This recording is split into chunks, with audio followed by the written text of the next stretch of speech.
What if the most comforting chapter in the Bible is also the most dangerous?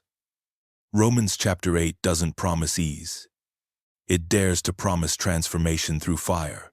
They will open their Bibles to Romans chapter 8, smile wide, and read the first line like it's the end of the story. There is therefore now no condemnation. And the congregation exhales, nods, maybe even claps, but they never keep reading. Not all the way. Not into the verses that follow like descending steps into fire. Because deep in the folds of that chapter is a truth so volatile, so sharp, that even seasoned preachers flinch. It's not that they don't believe it. It's that they're afraid of what would happen if you did. The truth is, Romans 8 doesn't promise peace. It promises war. Not the kind with bullets and flags, but the kind inside your own skin. The kind between who you were and who you're being made into. It tears down the myth that following Christ means life will get easier. Instead, it insists the opposite, that you will groan, that creation itself will groan, that the Holy Spirit, God's own presence inside you, will groan too.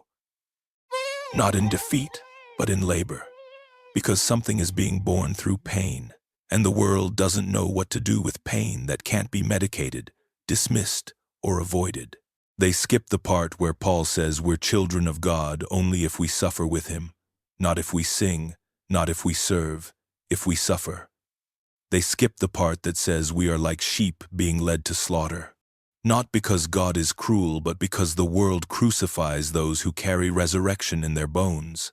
They skip the part where Paul lists every horror imaginable: famine, nakedness, persecution, sword, and then dares to say, we are more than conquerors through him who loved us. Not in spite of these things, through them. What makes Romans 8 so dangerous is not its beauty, it's its cost. The world offers comfort. This chapter offers glory, but only on the other side of agony. It is the gospel without anesthesia. It is the promise that God will never leave you, but he will also never lie to you. And the truth is, following Jesus will cost you everything you thought mattered, but in losing it, you find what was real all along. So they read the first verse and stop, because they know what's coming. They know it will demand more than most are willing to give. But Paul didn't write Romans 8 for cowards. He wrote it for the crucified, for the broken, for the ones who've lost everything and still refuse to let go of hope. He wrote it for you. And if you dare to keep reading, you might find a freedom so fierce, it scares even the preachers. He had seen too much to lie. Too much blood on the sand. Too many faces twisted in pain. Too many nights alone with nothing but the sound of his own chains and the breath of God pressing down like fire. Paul was not writing theories. He was bleeding truth, and in that Roman prison cell, beneath the weight of empire and execution, he wrote what may be the most dangerous thing ever put to parchment. Romans chapter 8 was not an accident. It was not an afterthought. It was his masterpiece of fire. Every line carries weight like a prophet's last breath. It is theology carved from scar tissue. He speaks of justification and glory, but never with the polished distance of a scholar. Paul had been beaten, stoned, shipwrecked, hunted. He had begged God to remove the thorn in his flesh and was told, "My grace is enough." That kind of answer doesn't turn a man into a poet. It turns him into a warrior with ink. And when he wrote Romans, he wasn't just writing to churches.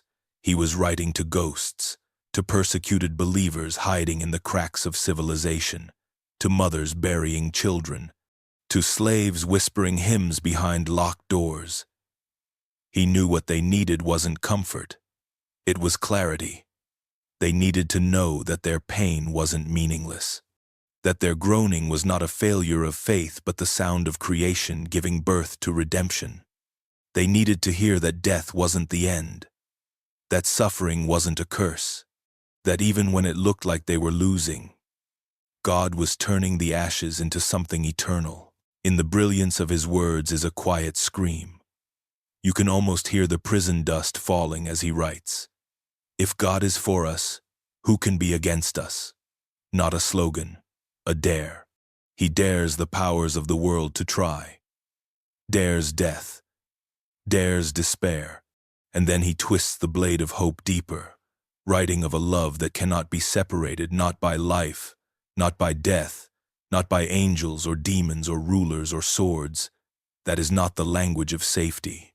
It is the language of a man who has walked through the valley and found God waiting there. Romans 8 was Paul's manifesto, his battlefield hymn, his last will and testimony to a broken world. It is the voice of a man who lost everything and still called it gain. And it is the voice that still calls to us, across centuries, whispering not of escape but of endurance, not of survival but of fire that does not consume, only purifies. He wrote with shackles around his wrists, each word pressed through the weight of iron and the stench of a Roman cell. The parchment might have trembled beneath his fingers, not from fear but from the nearness of something eternal. Paul wasn't guessing anymore. He wasn't philosophizing. He was dying, and he knew it. Every breath he took came with the knowledge that it could be his last. The sentence wasn't official, but Rome didn't need ceremony. The empire had already made up its mind. The man who once hunted Christians was now the most hunted of them all. So he wrote, not to save himself, but to arm the ones who would come after, to give them something that couldn't be burned, or chained, or silenced. The ink in Romans isn't dry theology. It's soaked in urgency. You can feel it in every line. He wasn't writing to win arguments. He was writing because time was bleeding out, and the church needed more than hope. It needed fire. Rome was closing in.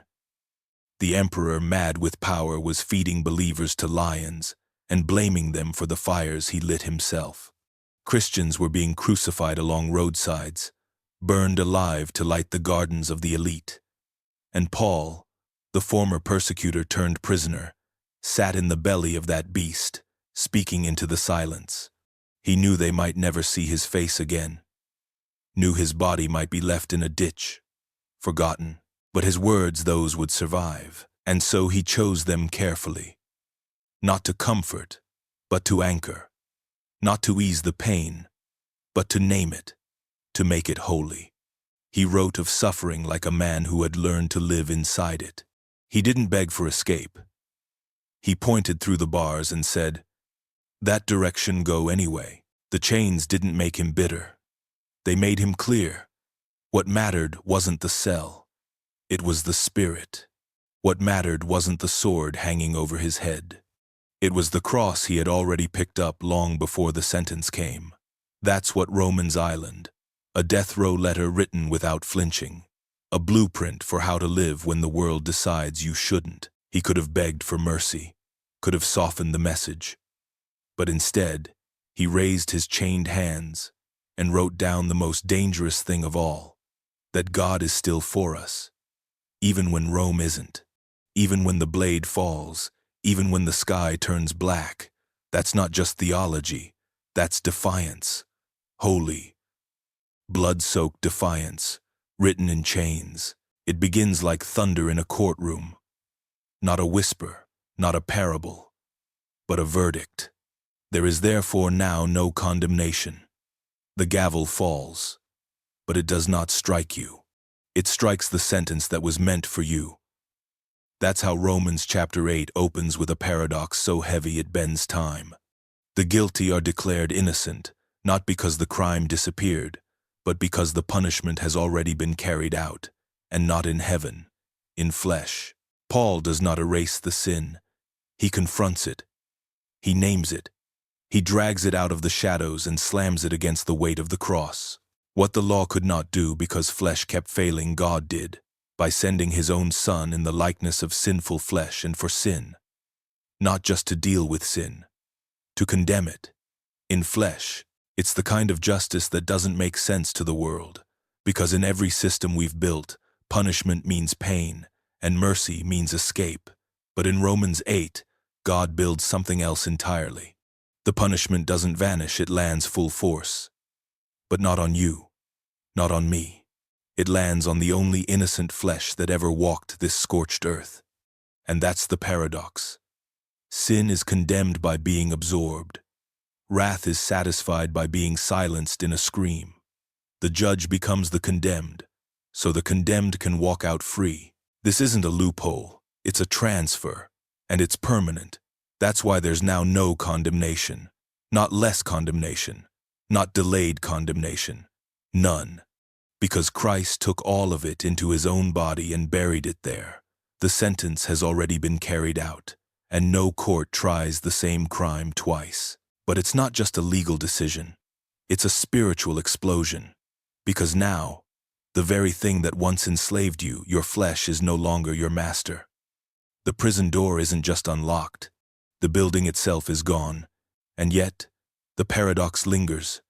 You still live in that flesh. You still feel the pull, the shame, the ache.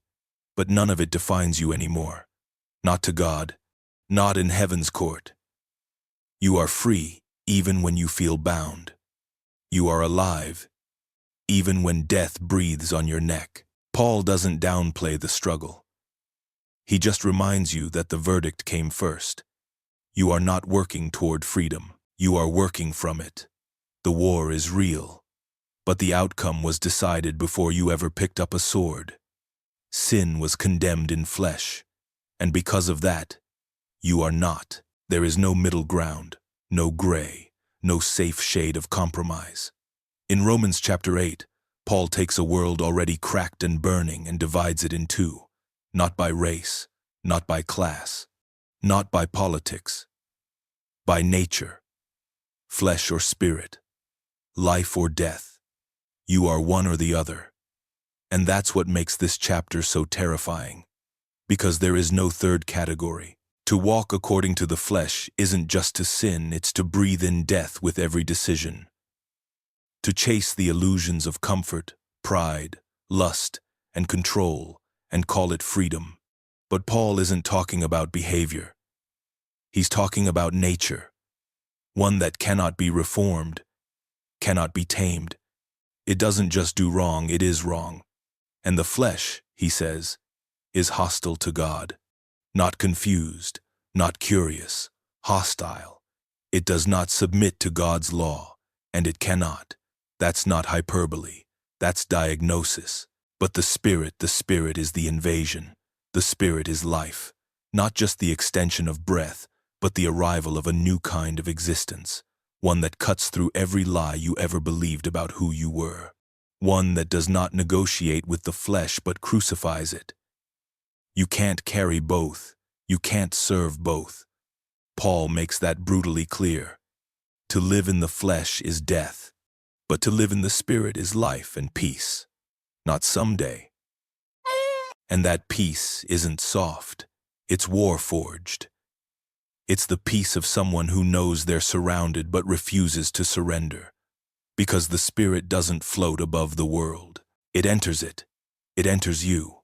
And when it does, it starts a battle so deep you can feel it in your bones. Every desire that once ruled you starts to rot, but the echoes remain. And so you groan, you ache, you fight, not to earn the Spirit, but because the Spirit has already claimed you. Paul doesn't paint a landscape of nuance. He draws a line in fire, and then he says, "You, however, are not in the flesh, but in the Spirit, if the Spirit of God dwells in you." That if will haunt you, because it forces the question no sermon can answer for you.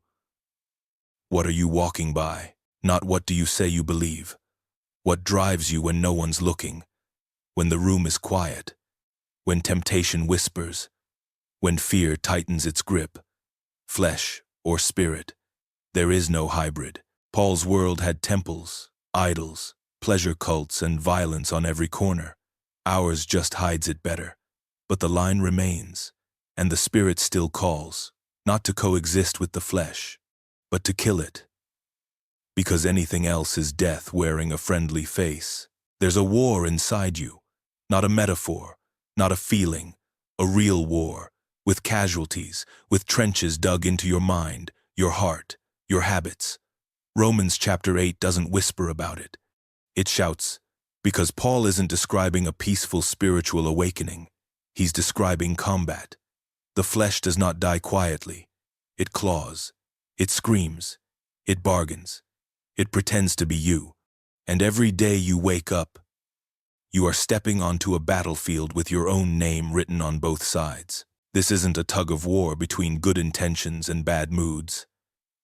It's a death match between two natures, one born in dust, desperate to preserve itself, the other born in spirit, desperate to set you free. And the terrifying part? They both sound like you. The flesh will use your own voice to justify the very thing trying to kill you. It will tell you what you deserve, what you've earned, what you're owed. It will tell you to trust your instincts, follow your heart, protect yourself. But underneath that soft whisper is the poison of death, slow, sweet, fatal. And then there is the spirit. The spirit doesn't argue. It convicts. It doesn't flatter. It transforms. But the spirit rarely shouts.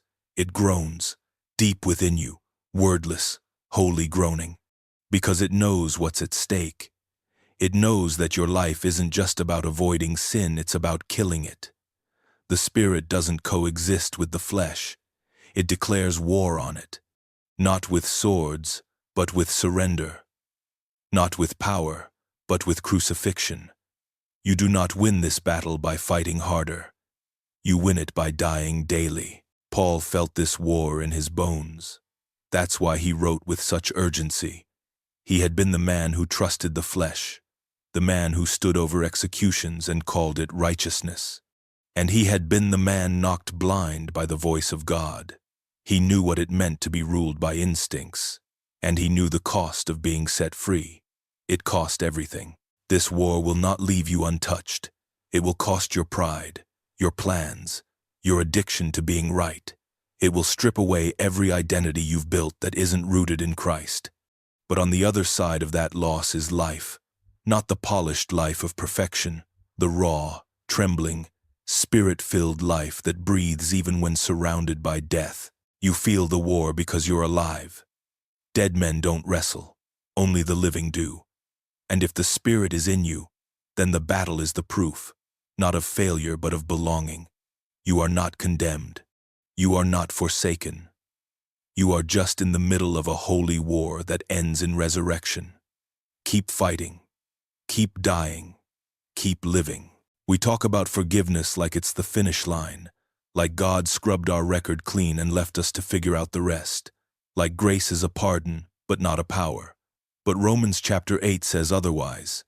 It doesn't just declare you innocent, it makes you different, not just legally, not just theologically. At the deepest level of who you are, something irreversible has already begun. Not a surface wash, a rewiring. You were born into flesh, programmed by fear, trained by sin. You didn't just commit wrong, you were shaped by it. Your instincts were soaked in survival, your thoughts bent toward self, your desires trained to serve your appetite. That's what the flesh does. It builds an operating system out of wounds and pride, and then it dares to call it identity. But when the Spirit enters you, it doesn't ask the flesh for permission. It doesn't build on top of the old. It begins a hostile takeover, not to improve your life, but to resurrect it. You were spiritually dead, not asleep, not struggling, dead. And now, by the Spirit, you are alive. That is not religious talk. That is not a metaphor. That is metamorphosis. Paul isn't whispering this truth. He's declaring it like a trumpet blast in a graveyard. If the Spirit of Him who raised Jesus from the dead lives in you, then He who raised Christ will also give life to your mortal bodies. That is not poetry. That is prophecy. The same power that tore Jesus out of the tomb now pulses through your spirit. And still, we live like we're just forgiven, like we're waiting for heaven to start over, as if transformation is some distant future reward instead of a present war being won in us right now. You are not who you used to be, even when you act like it, even when the old wiring screams louder than the Spirit's whisper. The process is messy, but the foundation is finished. God did not save you to make you behave. He saved you to make you new. And that newness isn't behavior modification, it's identity reformation. The world teaches you to improve yourself. The gospel teaches you to crucify yourself. And in the wreckage of your old self, the Spirit builds something that hell cannot copy and heaven already recognizes. This is why Romans 8 is feared. Because if believers ever truly believed this promise, if they knew they weren't just forgiven, but rewired, hell would lose its grip on thousands overnight. Not because they tried harder, but because they finally understood who they really are. Not just sinners saved by grace, but sons and daughters built for glory. It doesn't happen all at once. A society doesn't wake up one morning and decide to die. It happens slowly, like a fever rising. The symptoms are mistaken for freedom. The sickness is sold as progress. And before anyone notices the decay, it has already reached the bone. Romans chapter 8 calls it the mind of the flesh, a way of thinking so natural, so common, that no one questions it. But Paul gives it a name no one wants to hear. He calls it death. The mind set on the flesh is death, not danger, not distraction, death, because it cuts itself off from the only source of life, the Spirit of God. It may look alive. It may build towers and speak in slogans and march under banners of progress. But underneath, it is hollow, driven by appetites, obsessed with image, numb to anything sacred. The flesh doesn't just reject the Spirit. It is incapable of receiving Him. That's what makes it terrifying. You can't reason with it. You can't argue it into repentance. It must be crucified. And when a whole society gives itself over to that mind, the consequences are not abstract. They are everywhere. You see it in how children are taught to believe truth is whatever feels right. You see it in how marriage is treated like a contract instead of a covenant. You see it in how entertainment feeds the lowest instincts and mocks the sacred. You see it in how death becomes a product, packaged in pills and laws and policies. You see it in how sin becomes a celebration, and holiness becomes a joke. The mind of death doesn't need chains or tyrants. It just needs comfort. It thrives on distraction, on indulgence, on convincing people they are the center of their own story. It tells them they can be gods, but forgets to mention that gods always destroy each other in the end. And the terrifying thing is, this is exactly what Paul saw coming, not just in Rome, but in every culture that silences the Spirit. And yet, even in the darkest mind, the Spirit still knocks, still groans, still calls, not with condemnation, but with a better promise, that to set the mind on the Spirit is life and peace, not ease, not popularity, but real life, real peace, the kind this world cannot manufacture and hell cannot counterfeit. If you want to see a society's future, look at what it sets its mind on. Because the mind is not neutral, it is a doorway, and it is always opening to something. Death does not look like monsters. It looks like apathy, like distraction, like self-worship, and Paul's warning still echoes through history. The mind of the flesh is death, but the Spirit, that is where life begins again. God does not wait for you to get better. He does not knock on the door of a life that is almost clean or mostly ready. The Spirit of God does not rent space. He resurrects it. Romans chapter 8 doesn't begin with self-help. It begins with something far more violent. It tells the truth that most of us try to bury. We were already dead, not drifting, not broken, dead. And then something impossible happened. The Spirit entered the grave. This is the mystery most pulpits dare not touch. That the power that raised Jesus from the tomb is the same power that now lives inside you. Not visits, not inspires, dwells. That word should shake you. It means He has moved in permanently. Into what? Into the places you thought were too rotted to recover. Into the heart that still remembers the sin it can't forgive. Into the bones that once danced for idols. Into the habits, the thoughts, the shame. Into the corpse. The Spirit is not afraid of death. He is familiar with it. He walked through it, broke it, turned its silence into song. And now, he does not hover over clean spaces. He descends into the unbreathable places and fills them with fire. The grave is no match. That is why Romans says, if the spirit of him who raised Jesus from the dead dwells in you, then he will also give life to your mortal bodies. Not just someday. Now. Life doesn't begin when you die. It begins when death inside you is evicted. Religion teaches you to behave. The Spirit teaches you to rise. And there's a reason most people don't feel that power. Because they're still trying to impress a God who already tore the veil. They're still trying to negotiate with death instead of letting the Spirit declare it finished. The Spirit is not polite. He doesn't enter to rearrange your furniture. He enters to burn down the tomb. Paul knew what it meant to be a walking corpse. He had blood on his hands, pride in his chest, and religion as his armor. But when the Spirit came, he didn't upgrade Paul's morals. He killed the old man and raised someone entirely new. That's what the Spirit still does. Not repair, resurrect. You are not too far gone. You are not too decayed. The Spirit knows his way around graves, and he has not come to visit. He has come to stay, to make ruins into temples, to make breath out of dust, to make a corpse walk. And if he dwells in you, then death no longer does. Buried things don't stay buried forever.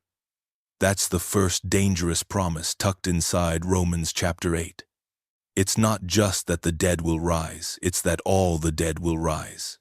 Every soul, every name forgotten by history, every life swallowed by violence, disease, war, and time. The Spirit of God, who shattered the tomb of Christ, will not stop there. He will raise every grave, whether the world is ready or not. But here's the part nobody wants to preach. Resurrection is not always a reunion. Sometimes it's a reckoning. Paul's words are fire dressed as comfort. If the Spirit of him who raised Jesus from the dead dwells in you, he will also give life to your mortal bodies. That sounds like hope and it island. But it also carries a warning sharp enough to cut. Because what happens if he does not dwell in you? The text doesn't say your body will remain in the ground. It implies something far more chilling.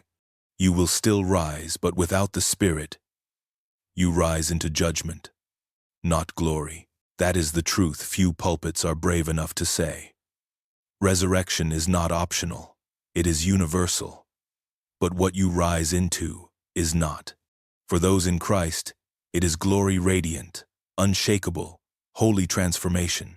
Not just fixed, recreated. For those still in the flesh, still bound by the law of sin and death, it is exposure. Their secrets are not just seen. They are embodied.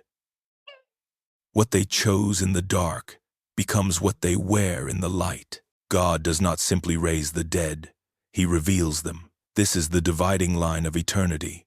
Not religion, not works, not even morality. Spirit or flesh. The very essence of who you are becomes your future. Those in Christ are not only raised, they are adopted, transformed, and glorified. Those outside are raised into the consequence of every choice they refuse to repent for. That's not harsh. That's holy. Paul isn't trying to scare you. He's trying to wake you. There is still time. The Spirit still knocks, and the promise is still open.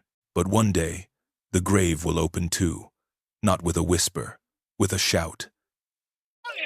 And every sleeping soul will rise to meet what they have become, from grave to glory or from grave to grief. That is the first promise that makes pastors flinch, because it's not just about comfort, it's about consequence, and it's already in motion. Adoption sounds sweet when said from a stage. It sounds like comfort, like safety, like belonging. But in Romans chapter 8, adoption is not soft. It is fire. It is a violent act of divine authority where God rips you from one kingdom and places you in another. You don't just gain a title. You gain an identity that the world cannot understand and will never welcome. Paul does not say you are considered children of God. He says you are. Present tense. Full status. No probation. No paperwork still pending in heaven's courtroom. The Spirit bears witness with your spirit that you belong not to a religion, not to a cause, but to a Father. And that changes everything. Because if you belong to the Father, you no longer belong to the world. That's where the war begins. The world has its own children. It feeds them on pride, trains them in self-worship, wraps them in applause. And when you no longer fit the mold, when your spirit starts groaning for a country not built by hands, you become a threat. You carry light in a place that prefers shadow, and light always exposes what's been hiding. That's why Paul doesn't separate sonship from suffering. He ties them together with unbreakable thread. If we are children, then we are heirs, heirs of God and co-heirs with Christ. If indeed we suffer with him, to be adopted by God is to be rejected by the world. It's not a glitch. It's proof. The pain you feel isn't a sign that God is far, it's a sign that you've truly left the orphanage, and the orphanage will come looking. It will whisper that you're alone, that you don't belong, that you're faking it, that real sons wouldn't still struggle like this.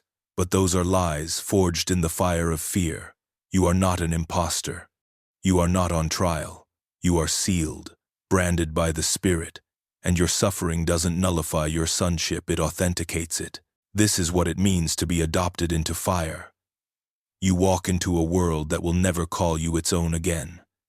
And in that wilderness, the Spirit speaks the one truth that cannot be shaken: you are His. Not because you earned it, because He chose it, because He called your name before the world knew it. And now you carry a glory the world cannot see, but hell cannot deny. You are not just saved, you are family, and that is dangerous, because the world kills what it cannot control. But your Father has already written the ending, and the fire that tried to burn you will be the same fire that reveals the gold beneath the ash. Most sermons stop at child of God. It's safe there, comforting, palatable. But Romans chapter 8 does not pause for applause. It keeps going. Deeper into territory most preachers are too afraid to map. Paul doesn't just say you're a child, he says you're an heir, and not just any heir, a co-heir with Christ. That sounds majestic, almost royal. But Paul does something shocking with that sentence. He ties your inheritance to suffering. Not wealth, not ease, suffering, if indeed we suffer with Him, so that we may also be glorified with Him. Those are not poetic words. They are prophetic. Because when you are adopted into the family of God, you receive the full estate, including the cross. The Spirit does not lead you into comfort. He leads you into war. Not because God is cruel, but because resurrection only comes after death. You do not share in the glory without first sharing in the grief. This is the inheritance no one talks about, that the Spirit will walk you into places where everything that isn't Christ will burn. He will rip away idols, shatter illusions, break you of needing the world's approval. And you will suffer, not always outwardly, sometimes in secret, in your mind, in your body. In the lonely nights when obedience feels like exile and holiness tastes like hunger. But the suffering is not wasted. It is weight, eternal weight. And Paul dares to say that it is not even worth comparing to what is coming next. That is the dangerous promise. Not just that you will suffer, but that your suffering is a down payment on glory. You are not a slave. Slaves work for reward. Sons inherit it. And that includes the fire. That includes the tears. That includes the ache that will not go away this side of eternity. But one day, everything you lost, everything that broke, every unanswered prayer, every scar and silence and setback will catch fire in the presence of glory, and the weight of it will make sense of every ounce of pain. This is why the world cannot understand you. Why the church, in all its sanitized sermons, often forgets who it really island. Because to walk in the Spirit is not to escape suffering, it is to walk straight into it knowing resurrection is waiting on the other side. You are not a slave begging for mercy. You are a son carrying a cross. And every step, every tear, every battle is proof not of God's absence but of your inheritance already at work. You are an heir. So do not be surprised by the fire. It is the beginning of glory. Most people want the crown without the nails. They want the inheritance of heaven, the peace that passes understanding, the joy unspeakable but not the cross that carves it into you. Yet Romans chapter 8 is painfully clear. If we are children, then we are heirs. And if we are heirs, then we are also crucified. Not just metaphorically, not just emotionally, spiritually, totally. The path to glory is stained with blood, and not just Christ's. Yours too. To be joined with Jesus is not to be sheltered from suffering, it is to be woven into it. His wounds become your map, his rejection becomes your anthem, his silence before accusers becomes your lesson in restraint, and his cross becomes your inheritance before the crown ever touches your head. The Spirit does not avoid pain. He leads you into it, because he is not building comfort. He is building Christ in you. That is the truth most pulpits skip. We preach resurrection, but we don't teach crucifixion. We want to be sons, but not martyrs. We want the Spirit's gifts, but not his fire. But if you are truly a child of God, then suffering is not an interruption. It is confirmation. You are not cursed. You are counted worthy to share in what your Savior endured. And not because pain is holy, but because through it, something in you dies that could not be killed any other way. The world will not understand you. It will ask why you don't fight back, why you choose honesty over applause, why you walk away from things you could have taken, why you forgive the ones who never said sorry. The answer is simple. You have been crucified with Christ. You no longer live. And the life you do live, you live by faith in the Son of God, who loved you and gave himself for you. Paul did not write these words from a mansion. He wrote them as a man hunted, beaten, imprisoned, scarred, but still breathing with fire. Because crucifixion may kill the flesh, but it births unshakable life in the spirit. That is your inheritance, not safety, not applause, but resurrection through death, and glory born through wounds. So if you feel like the cross is too heavy, too lonely, too long, remember this. If you are his child, you will share his suffering, but you will also share his victory. And what waits on the other side of this pain is not just rest. It is resurrection, crowned in glory, soaked in grace, and lit by the fire of a God who never wastes a single nail. The world is not silent. It groans, not with noise, but with something deeper, an ache that pulses through soil and sky, through rivers and roots, through galaxies spinning too fast to care. Paul was the first to write it down. But every creature has known it since the garden shattered. Something is wrong, and everything in creation feels it. Romans chapter 8 says that all of creation is groaning like a woman in labor, not dying, not ending, laboring. That's a terrifying kind of hope, because labor means pain, but it also means purpose. It means something is coming, and it cannot be stopped. Mountains feel it, oceans feel it, trees, stars, animals, atoms, they all carry the weight of a world waiting to be reborn, not replaced, redeemed. Paul wasn't writing poetry. He was reporting what he heard. And if you listen close enough, you'll hear it too. In the hurricane that screams without mercy. In the wildfire that devours homes and hearts alike. In the extinction of creatures too beautiful to forget. In the sickness that steals before its time. Even in the silence between lightning and thunder, there is a groan. Creation is not asleep. It is straining, waiting for something the world cannot manufacture or explain, waiting for the children of God to be revealed. That's the mystery hidden in the pain of the planet. Creation is not groaning for itself. It's groaning for you, because your transformation means its liberation. When sons and daughters rise, the world will exhale. Until then, the earth keeps screaming through storms and famines and floods, not because it's angry, because it remembers Eden. It remembers when God walked among the trees. It remembers peace, and it knows that what is coming will not just restore, but glorify. The world is not disposable. It is sacred, and it is tired of waiting. So when you see the brokenness, the headlines soaked in blood, the animals going extinct, the fields drying up, the cities choking on smoke, remember, these are not just signs of despair. They are the birth pangs of something holy. Paul knew it. He saw beyond the horror to the hope. He heard the groan behind the violence, and he told us, this pain is not forever. Creation is not dying. It is pregnant with glory, and you, child of God, are part of its release. When the full number of sons and daughters stand unveiled, the universe will stop groaning.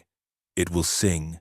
But until that day, the earth mourns with us, for us, because of us, and because something better is coming, something final, something eternal. And it is already on the way. The planet is not unraveling, it is contracting, not collapsing into chaos, but into birth.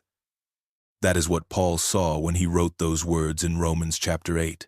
Creation is not merely decaying, it is laboring, groaning, straining towards something it cannot yet hold but refuses to give up on.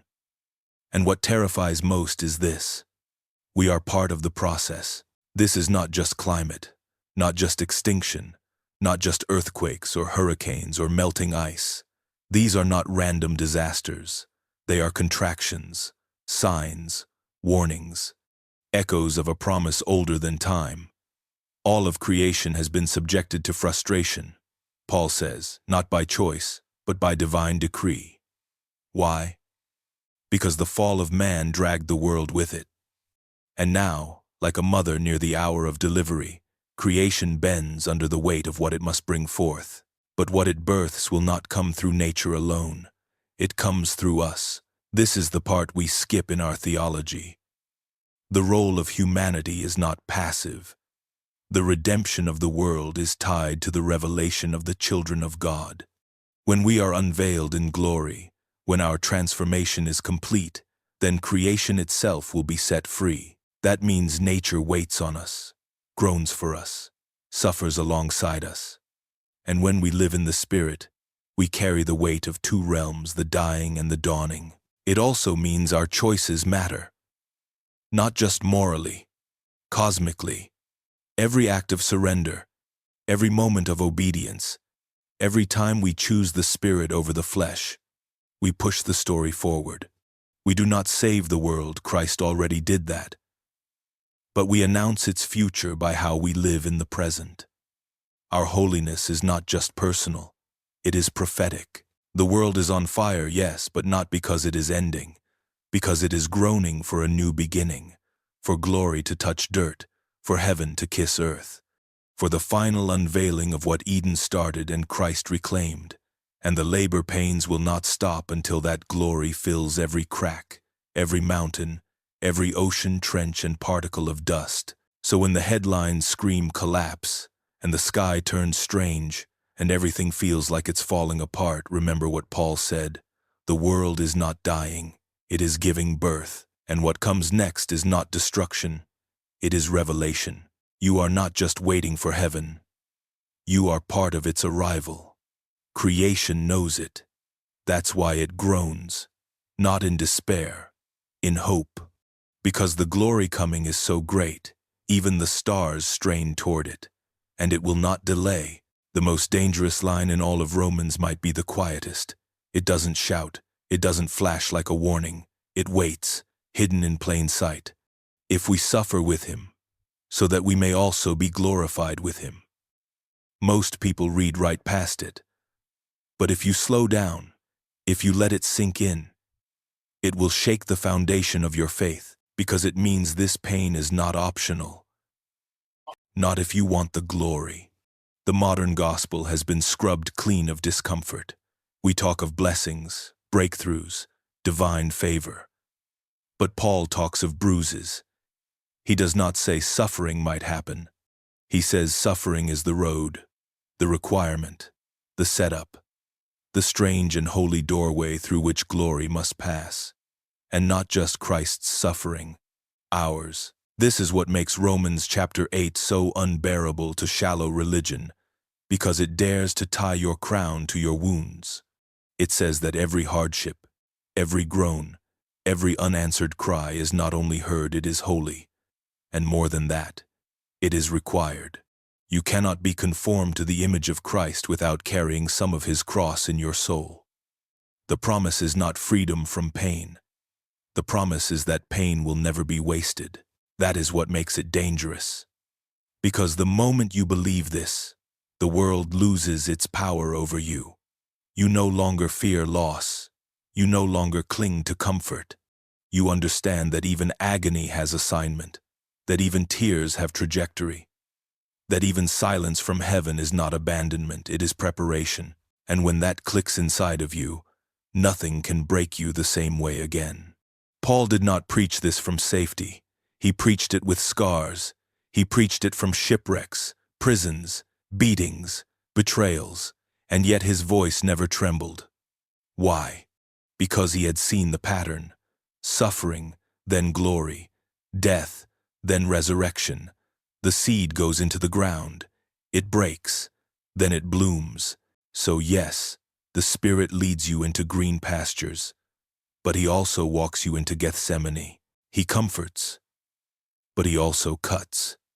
And if you are truly a child of God, you will suffer. But not like the world suffers. Your pain is not a question mark. It is a comma in a sentence that ends with glory. This is the promise hidden in the fire. Not that God will rescue you from the flames, but that he will walk with you through them. And on the other side, you will not only survive, you will shine. Because if we suffer with him, then we will be glorified with him. That's not a threat, it's a vow. Him. The Spirit groans, not sings, not preaches, not even whispers. Groans. That is the word Paul chose. And it is not accidental. It is not poetic flourish. It is prophecy. It is warning. It is revelation. Because when the Holy Spirit himself begins to groan, something is wrong at a level too deep for words, and something is coming that words cannot hold. Most people imagine the Spirit as gentle, a dove, a breeze, a soft voice guiding from within, and he is all of that. But Romans chapter 8 pulls back the curtain. It shows the Spirit not as a passive observer, but as a being under tension, straining, crying out not because he is weak, but because he is carrying something the world cannot yet understand. Paul says the Spirit groans within us, with sighs too deep for words, not to express himself, but to intercede. That means he is praying, wrestling, crying out on our behalf.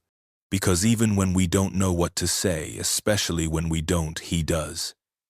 He knows the gap between who we are and who we were created to be, and he feels it more than we do, because he is the one tasked with bringing us into that fullness, and it costs him. This is not comfort. This is war. The Spirit groans because he is not finished and because the world is not ready. He sees what is breaking. He sees what is coming. He sees what must still die in us before glory can take root, and he refuses to let us coast. His groans are the deep, guttural sound of a holy midwife pulling eternity through the womb of a dying age. He groans because this hurts, because the transformation is brutal, because holiness costs more than we thought. But here is the terrifying part. We rarely notice. We drown him out with noise. We replace his groaning with our comfort. We run from the ache instead of joining it. And in doing so, we miss the greatest act of mercy happening inside us. The Spirit is not groaning for himself. He is groaning for you, for your healing, for your resurrection, for your true name to be revealed. And he will not stop until it island. This should humble us. It should break us. It should shake us out of every shallow version of Christianity we've ever settled for, because the Spirit is not sighing in relaxation. He is groaning in agony. The same Spirit that raised Christ from the dead is now crying out from inside your chest, not in despair, but in determination. And the world shifts every time He does. So when your prayers feel empty, when your strength fails, when you don't even know what to say, remember this: heaven is not silent. The Spirit groans, and His groan is the sound of your future breaking through. Most prayers are spoken. Some are shouted. A few are whispered through tears. But then there are the ones too deep for any sound at all. The ones you don't even know you're praying. The ones you feel like pressure in your chest, like an ache in your ribs, like a longing you can't name. That is where the Spirit lives, not just in the verses you recite or the words you offer, but in the silence between them. Romans chapter 8 says the Spirit Himself intercedes for us with groanings too deep for words. He does not need a microphone. He does not wait for eloquence. He reaches into the marrow of your soul and lifts up the pain you don't even understand yet. When you are too exhausted to pray, He does not leave. When you are too numb to speak, He does not retreat. He steps in, and He groans. This is not the kind of prayer you control. It is not pretty. It is not planned. It is raw and holy and hidden. A fire without a voice, a song without a melody, and yet it shakes heaven. Because it is the Spirit praying through you, inside you, for you, not with syllables, but with substance, not with grammar, but with glory. Most of us were never taught to listen for this. We think prayer has to be loud. We think prayer has to be long. We think prayer has to be something we do. But Paul says the greatest prayers are often the ones we never say. Because the Spirit knows. He knows what lies beneath your fear. He knows what your trauma tried to bury. He knows what your future will require. And He brings it before the throne when you cannot even lift your head. The question is not, are you praying right? The real question is, what is the Spirit praying in you right now? Maybe the ache you feel in the middle of the night isn't anxiety. Maybe it's intercession. Maybe the weight pressing down on you in silence is not abandonment but transformation. Maybe the tears that won't fall are part of a language too holy for human tongues. You don't have to hear it for it to be real. You don't have to understand it for it to be working.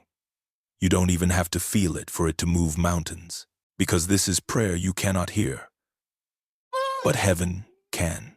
And when the Spirit groans inside you, He is not just speaking about what you need.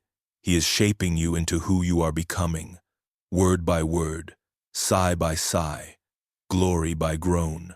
And that is a miracle no one else may notice, but all of creation is listening. There are moments when heaven does not speak in thunder, when God does not split the sky, or send signs, or raise prophets.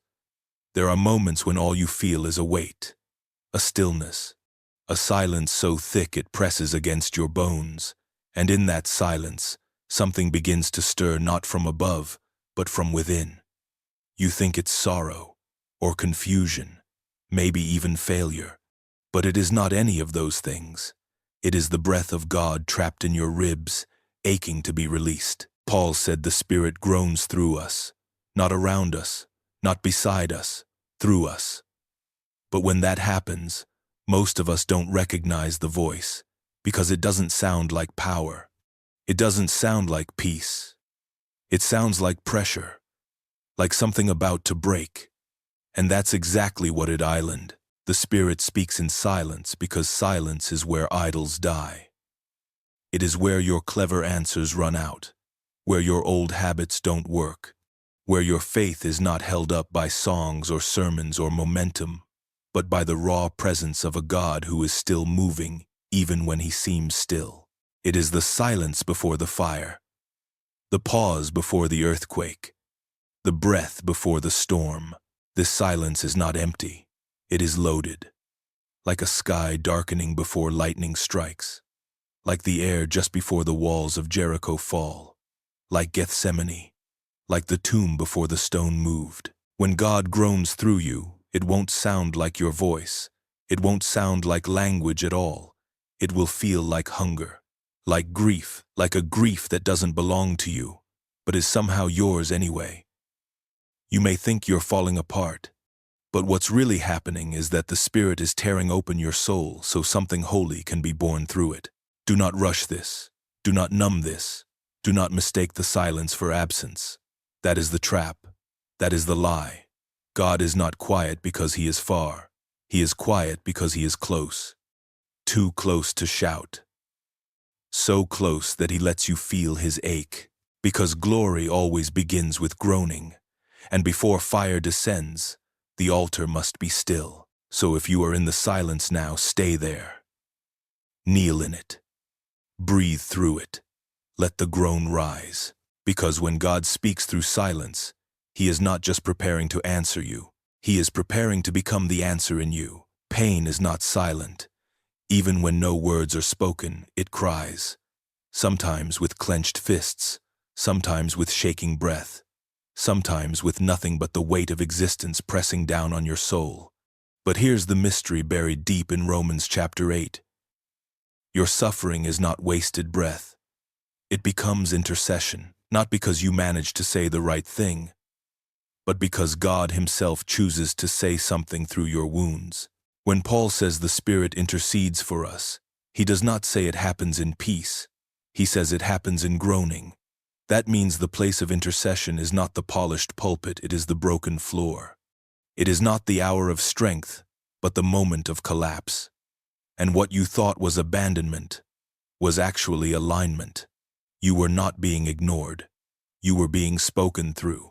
The Spirit takes the very ache you cannot describe and translates it into divine language, a language older than speech, a language God hears in full.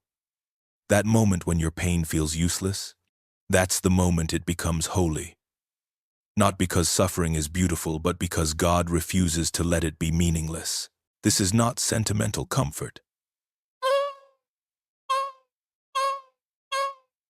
This is violent mercy. It means the worst thing that ever happened to you, the thing you cannot talk about, the thing that rewired how you see the world, is not dead space in your story. It is fire in God's mouth, and he prays it back to the Father, not as a request, but as a cry that shakes the throne, a cry that says, "Here is the cost of redemption, and I carry it with them." You are not alone in your suffering. You are not just seen. You are joined. Heaven does not watch from a distance. The Spirit lives where it hurts, and he refuses to let pain rot into bitterness. He takes it, lifts it, bleeds it into prayer. That means every unanswered question you've screamed, every sleepless night you've survived, every hidden scar you carry, they are all part of a holy conversation happening inside you. A conversation you did not start, and one you cannot finish, because the Spirit is still speaking. And when the Spirit prays through your pain, he does not ask for it to stop. He asks for it to matter, for it to be shaped into glory, for it to become something the darkness will regret ever causing. So do not despise your groaning. Do not curse the ache. God is not just listening. He is praying your pain into power. It is one of the most quoted verses in all of Scripture.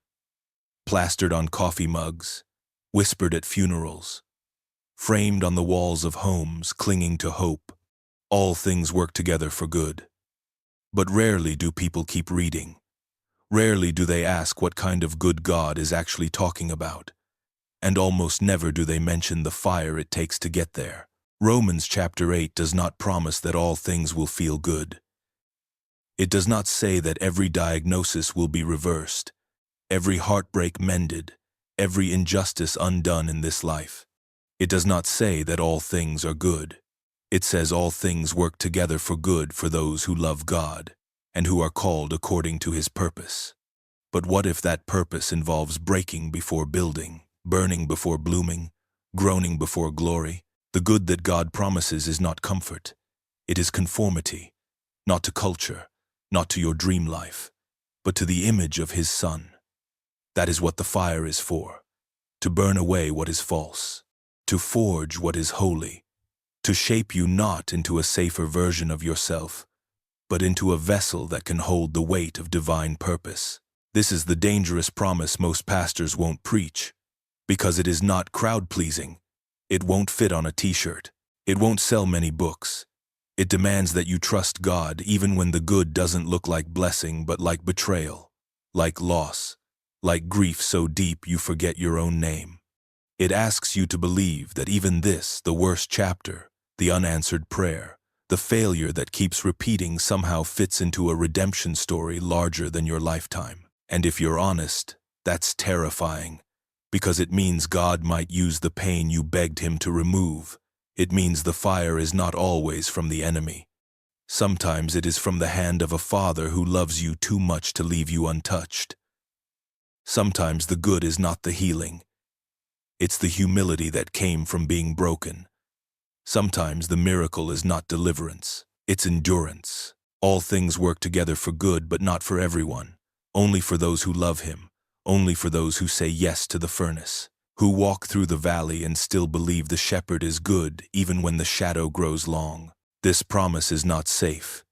It is not soft. It is holy. And it will cost you everything you thought you knew about God. But on the other side, you will not be the same. You will be fire-tested, spirit-filled, glory-shaped, and that is the kind of good hell cannot undo. There is a sentence hidden in the middle of the storm, called according to his purpose. It sounds gentle, almost poetic. But when Paul wrote those words, they were laced with fire. Because being called by God never meant comfort. It meant collision. It meant stepping out of your plans and into something that might wreck everything you thought life was supposed to be. You were not called according to your purpose, not your dreams, not your career goals, not even your version of what ministry or success should look like. You were called according to his purpose. And his purpose has always been deeper than we dare to ask for. It is not to make you impressive. It is to make you holy. It is not to elevate your name. It is to reveal his. That means the life God is building through you may look nothing like the one you prayed for. You might lose things you thought were blessings. You might walk roads that make no sense. You might ache with confusion while others flourish in ease. But this is how calling works. It strips you. It wounds you.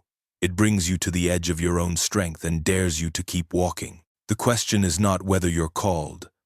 The question is whether the life you're building belongs to him or to your own ambition dressed in religious language. Because calling will cost you. It will cost your pride, your convenience, sometimes your relationships, sometimes your reputation, sometimes everything.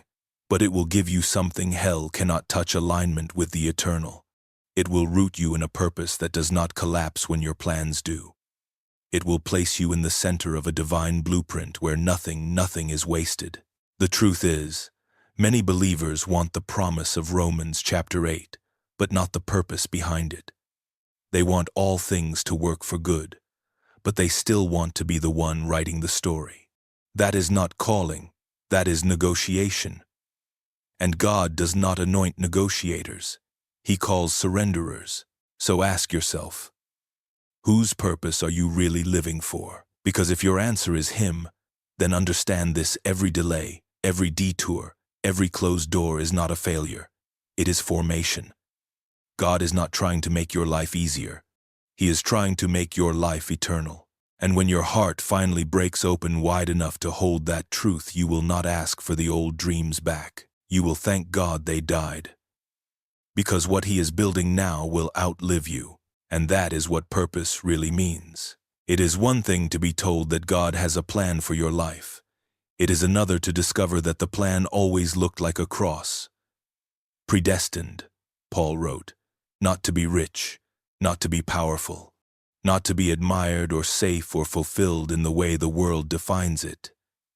You were predestined to be conformed, reshaped, pressed, molded into the image of his Son, and the shape of that image has always been cruciform. This is the terrifying beauty of Romans chapter 8. That before you were born, before you could impress or fail or strive or sin, God's design for your life was already drawn in blood and suffering and resurrection. You were chosen to look like Jesus, and the world did not crown him first. We have tried to edit this gospel into something more palatable. We want to be like Christ in glory, but not in grief. We want the resurrection without the grave, the power without the surrender. But Paul knew better. He had watched the stones fly. He had sat in the cell. He had felt the scars form. And still, he said it. This is the plan. To be shaped into Christ is not some metaphor for kindness or humility. It is a violent, holy transformation that wrecks your old self to make room for the new. Predestination is not about control. It is about direction. God is not forcing your steps. He is guiding your soul toward its true design. He sees you in your final form, radiant and burning with the same light that raised his Son. But to get there, something has to die, and most of the time, it is something you still love. What if your future was always cruciform? What if the real promise was not a life that made sense, but a life that meant something, that carried the scent of sacrifice and the weight of heaven? What if your scars are not signs of failure, but fingerprints of the potter shaping you into eternity? This chapter is not gentle. It does not apologize. It dares to say what most pulpits won't. You are not the center of God's plan, Jesus Island, and you have been called to look like him. So let the pressure come, let the fire fall, let the shaping hurt, because you are not being ruined, you are being revealed. God never promised to polish you. He promised to press you, and that pressing slow, brutal, sacred is not a punishment. It is a process. Romans chapter 8 does not say you will be enhanced. It says you will be conformed, and conformation is not cosmetic. It is crucifixion. It is not God making you better. It is God making you his. We want improvement. He wants transformation. We pray for upgrades, enhancements, blessings that feel soft and safe. But the Spirit's goal is not to make you more functional, it is to make you more like Christ. And Christ was not admired by the world. He was crushed by it, mocked, rejected, broken, then raised. So why do we think our story should be gentler than his? To be conformed into his image means your life will carry the fingerprints of pressure. It means everything that is not of him will begin to splinter and fall away. Your pride, your control, your carefully curated image, the dreams you forged in your own strength. All of it must bow to the shape of a higher calling. It will hurt. It will feel like loss. But it is not loss. It is alignment. God is not interested in making your life more manageable. He is interested in making your soul eternal. And eternity is carved, not painted. It is forged, not whispered. That is why the crushing matters. Because what remains after the pressure is something that cannot be faked, cannot be shaken, cannot be undone. You are not being improved. You are being undone so that Christ can be revealed in you. The world sees this as weakness, but heaven calls it glory. When your own strength fails and you have nothing left but a groan and a whisper, that is where confirmation begins. That is where the Spirit digs deep and begins the reshaping no comfort ever could. You were never meant to just behave like Jesus. You were meant to become like him. That becoming will cost you your previous life. But what it gives in return is something no fire can burn and no storm can steal. It gives you his mind, his eyes, his heart, his endurance, his intimacy with the Father, and one day, his resurrection. So if you feel the pressure tightening, do not panic. It is not the end. It is the mold of glory wrapping around you, and the hands holding it? They are nail-scarred. Before you ever opened your mouth to pray, before you ever breathed your first breath or broke your first promise, he knew, not just vaguely, not distantly. He knew you.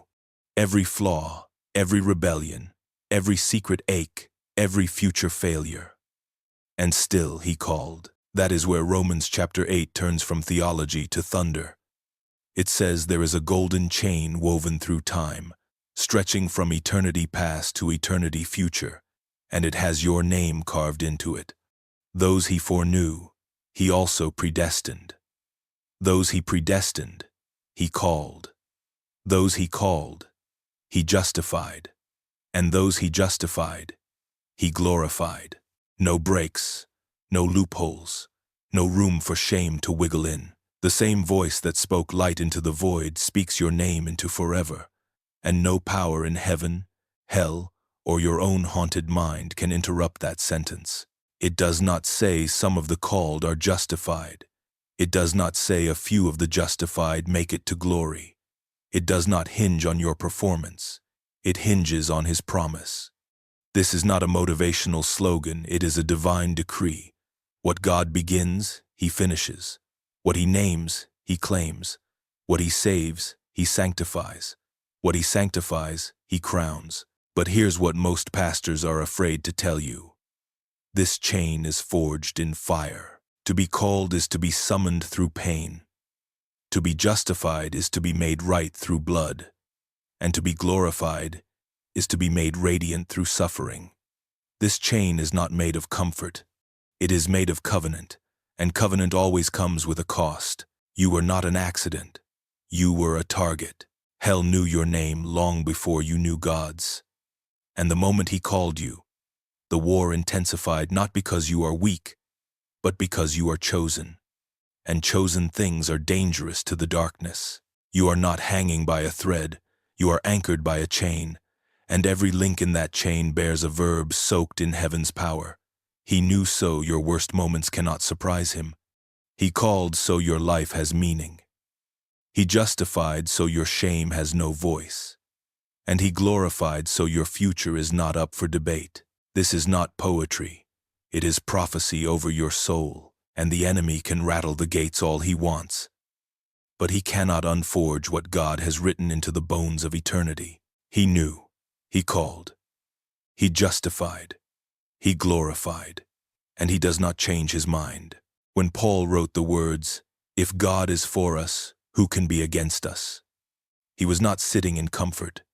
He was not sipping wine under a Mediterranean sun, reflecting on a life of ease. He was hunted. He was bruised. He had been beaten more times than most men can count, shipwrecked, abandoned, jailed, mocked, and eventually he would be executed. And still, he said it, with no flinch, no disclaimer, God is for us. But the real question is, what does it look like when God is for you? Because sometimes it does not look like favor. It looks like fire. Sometimes it feels like everything is falling apart, not coming together. Your friends leave. The diagnosis comes. The prayers go unanswered. And you whisper in the dark, if God is for me, why does this hurt so much? That is where the lie creeps in. The lie that says being chosen means being comfortable. That favor feels like promotion. That faith leads to applause. But Romans chapter 8 does not promise any of that. It promises the opposite. God being for you does not mean the storm stops. It means he sits with you in the boat when the waves rise. It means the chains do not define you.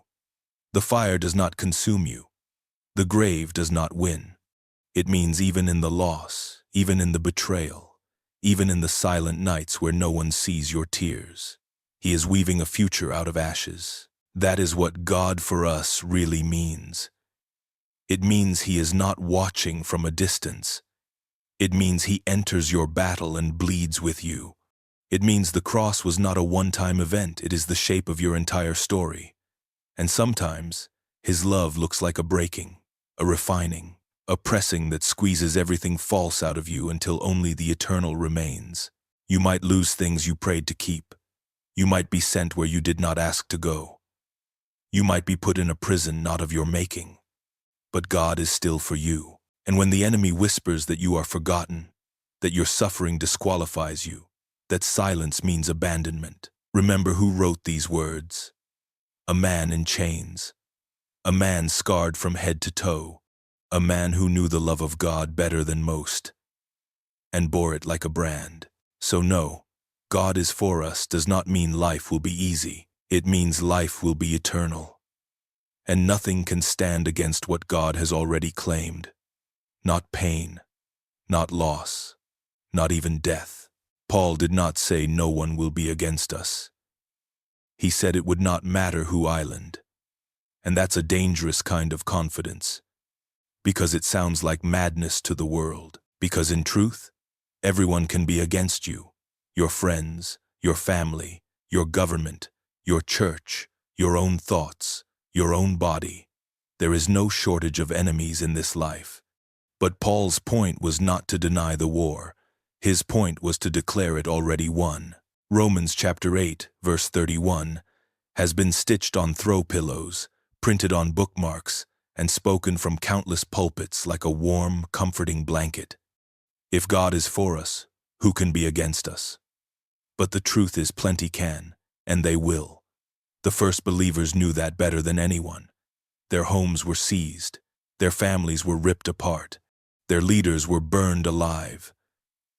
And still, they clung to that question not as a denial of suffering, but as defiance in the face of it. Paul was not naive. He knew who stood against them. The empire, the mobs, the devils in disguise. And yet, he still said it, who can be against us? Not because the threat wasn't real, but because it wasn't final. When God is for you, it does not mean you will not be surrounded.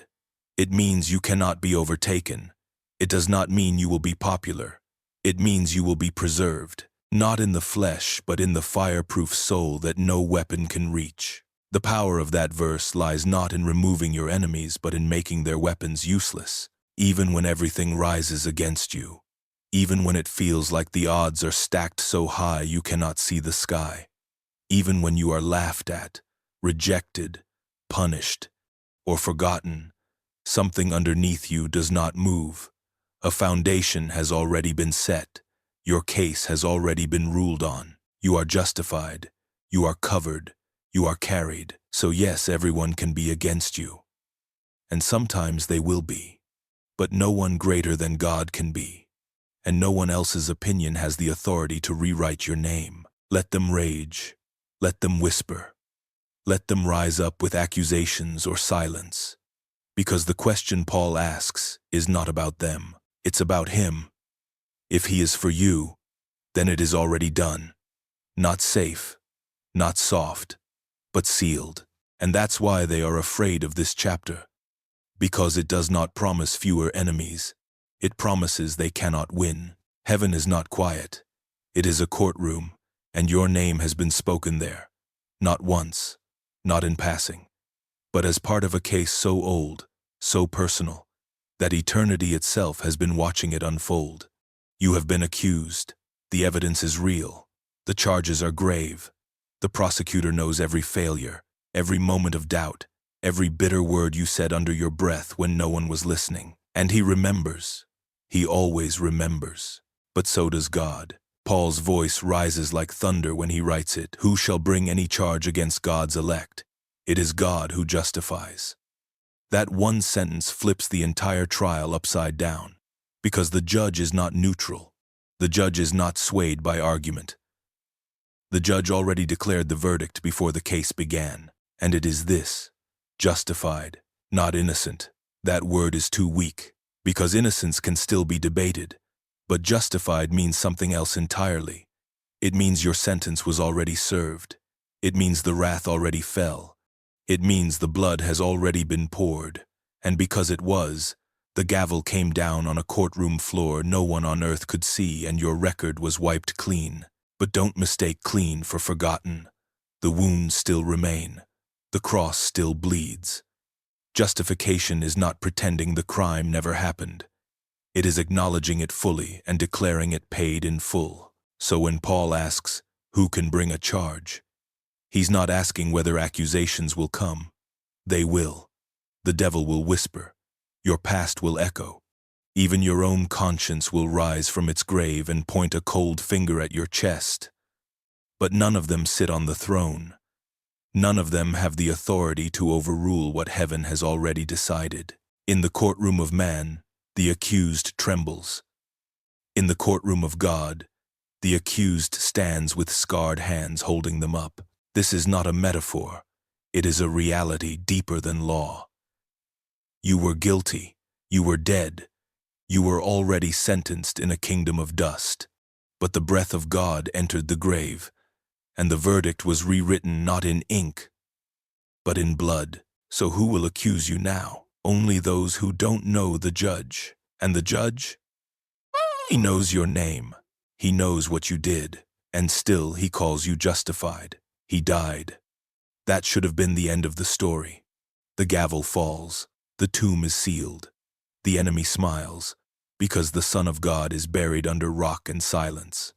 But then comes the twist no courtroom drama could ever script. The one who was executed rises not just to prove death wrong, but to become your defense attorney. The hands that were nailed now spread in your defense. The voice that once cried out, "It is finished," now speaks in your favor before the throne of heaven. Paul writes it like a fire bursting through iron bars. It is Christ Jesus who died more than that, who was raised, who is at the right hand of God, who indeed is interceding for us. Do not rush past those words. The one who died is the one who defends. The Lamb is now your advocate. The crucified becomes your covering. The pierced becomes your protector. This is not a symbolic gesture. It is not poetic language. It is legal. It is literal. The blood that soaked the wood of a Roman cross has not dried. In the courtroom of the eternal, that blood still speaks, and what it says is terrifying for your accuser. It says, "Paid, claimed, not guilty, mine." And the intercessor does not whisper. He pleads with the authority of one who has already conquered the grave. He does not need to beg for mercy on your behalf. He is the mercy. He does not need to argue your innocence. He is your righteousness. He does not ask for leniency. He demands justice because justice was already satisfied. On him. What kind of love dies for someone and then stands up from the grave just to keep fighting for them? What kind of king lets himself be slaughtered, only to spend every breath of his risen life defending the very ones who betrayed him? This is the kind of God Paul dares you to believe in. This is the scandal of Romans chapter 8. The judge does not merely declare you righteous. He hands the bench to the one who took your sentence. And that one, Jesus the Christ, never leaves the room. So when your heart condemns you, when your past drags chains through your soul, when the enemy sneers with accusations, remember this: the courtroom is not empty, and your defender still bears the scars. He died for you. He rose for you. And now he stands for you forever. At the center of the universe, there is a throne, and at the right hand of that throne, there is not a politician or an angel or a robed prophet. There is a wound, a living wound. The resurrected Christ, fully alive, fully glorified, still bears the torn flesh of crucifixion. The holes in his hands were not erased. The mark in his side was not healed over. Heaven did not cover the scars. Heaven crowned them. This is the mystery that bends the mind and breaks the heart. That perfection, in God's eyes, does not mean untouched. It means proven. It means pierced, endured, and still standing. And Christ seated at the right hand of God is not there as a reminder of victory alone. He is there as a reminder of the price. Every time the Father looks at the Son, he sees the wounds. And every time the accuser points at you, the Son lifts those wounds in your defense. We imagine holiness as clean robes and golden light, but heaven honors blood. Heaven honors bruises turned to beauty. At the right hand of the Almighty is the broken body of our Redeemer, never to be broken again, but never hidden either. The scars are not shameful. They are the legal evidence of your acquittal. The nail prints are not accidental. They are eternal receipts of the ransom paid. And this is why Paul, writing to a persecuted people, dares to ask, "Who shall bring any charge against God's elect?" Because the judge has already seen the evidence, and the evidence is a torn hand lifted in love. This is not sentiment. This is law. And in the courts of heaven, blood speaks louder than sin. So when you imagine the throne room, Do not see it as cold or far away. See it as burning, burning with glory, yes, but also with memory. The memory of a whip, of thorns, of splinters in a back pressed against a crossbeam. The memory of you. And now, beside that throne, sits the one who did not forget what it cost. He carries the proof of your forgiveness in his own flesh, and he is not silent. His very body, even in glory, is a sermon the universe cannot silence. At the right hand of God is not just a king, not just a lamb, not just a son. At the right hand of God is a wound that cannot be closed because grace never forgets. And love never hides the scars. The words come in a list, but they feel more like blows: trouble, hardship, persecution, famine, nakedness, danger, sword. They don't read like metaphors. They read like memories. Paul wasn't writing from a place of comfort. He was bleeding them onto parchment, one word at a time, each one echoing something he had survived or was still enduring. These were not poetic flourishes. They were prophecy. A warning for every believer who thought following Christ meant the absence of suffering. A list of terrors that God did not promise to prevent but to conquer through. Trouble doesn't ask for permission. Hardship doesn't check your schedule. Persecution isn't impressed by your theology. Famine doesn't care how strong your faith. Island nakedness strips you of pride. Danger breathes down your neck when you speak the truth. And the sword, it waits quietly for those who refuse to bow to the idols of the age. Paul is not giving us comforting language here.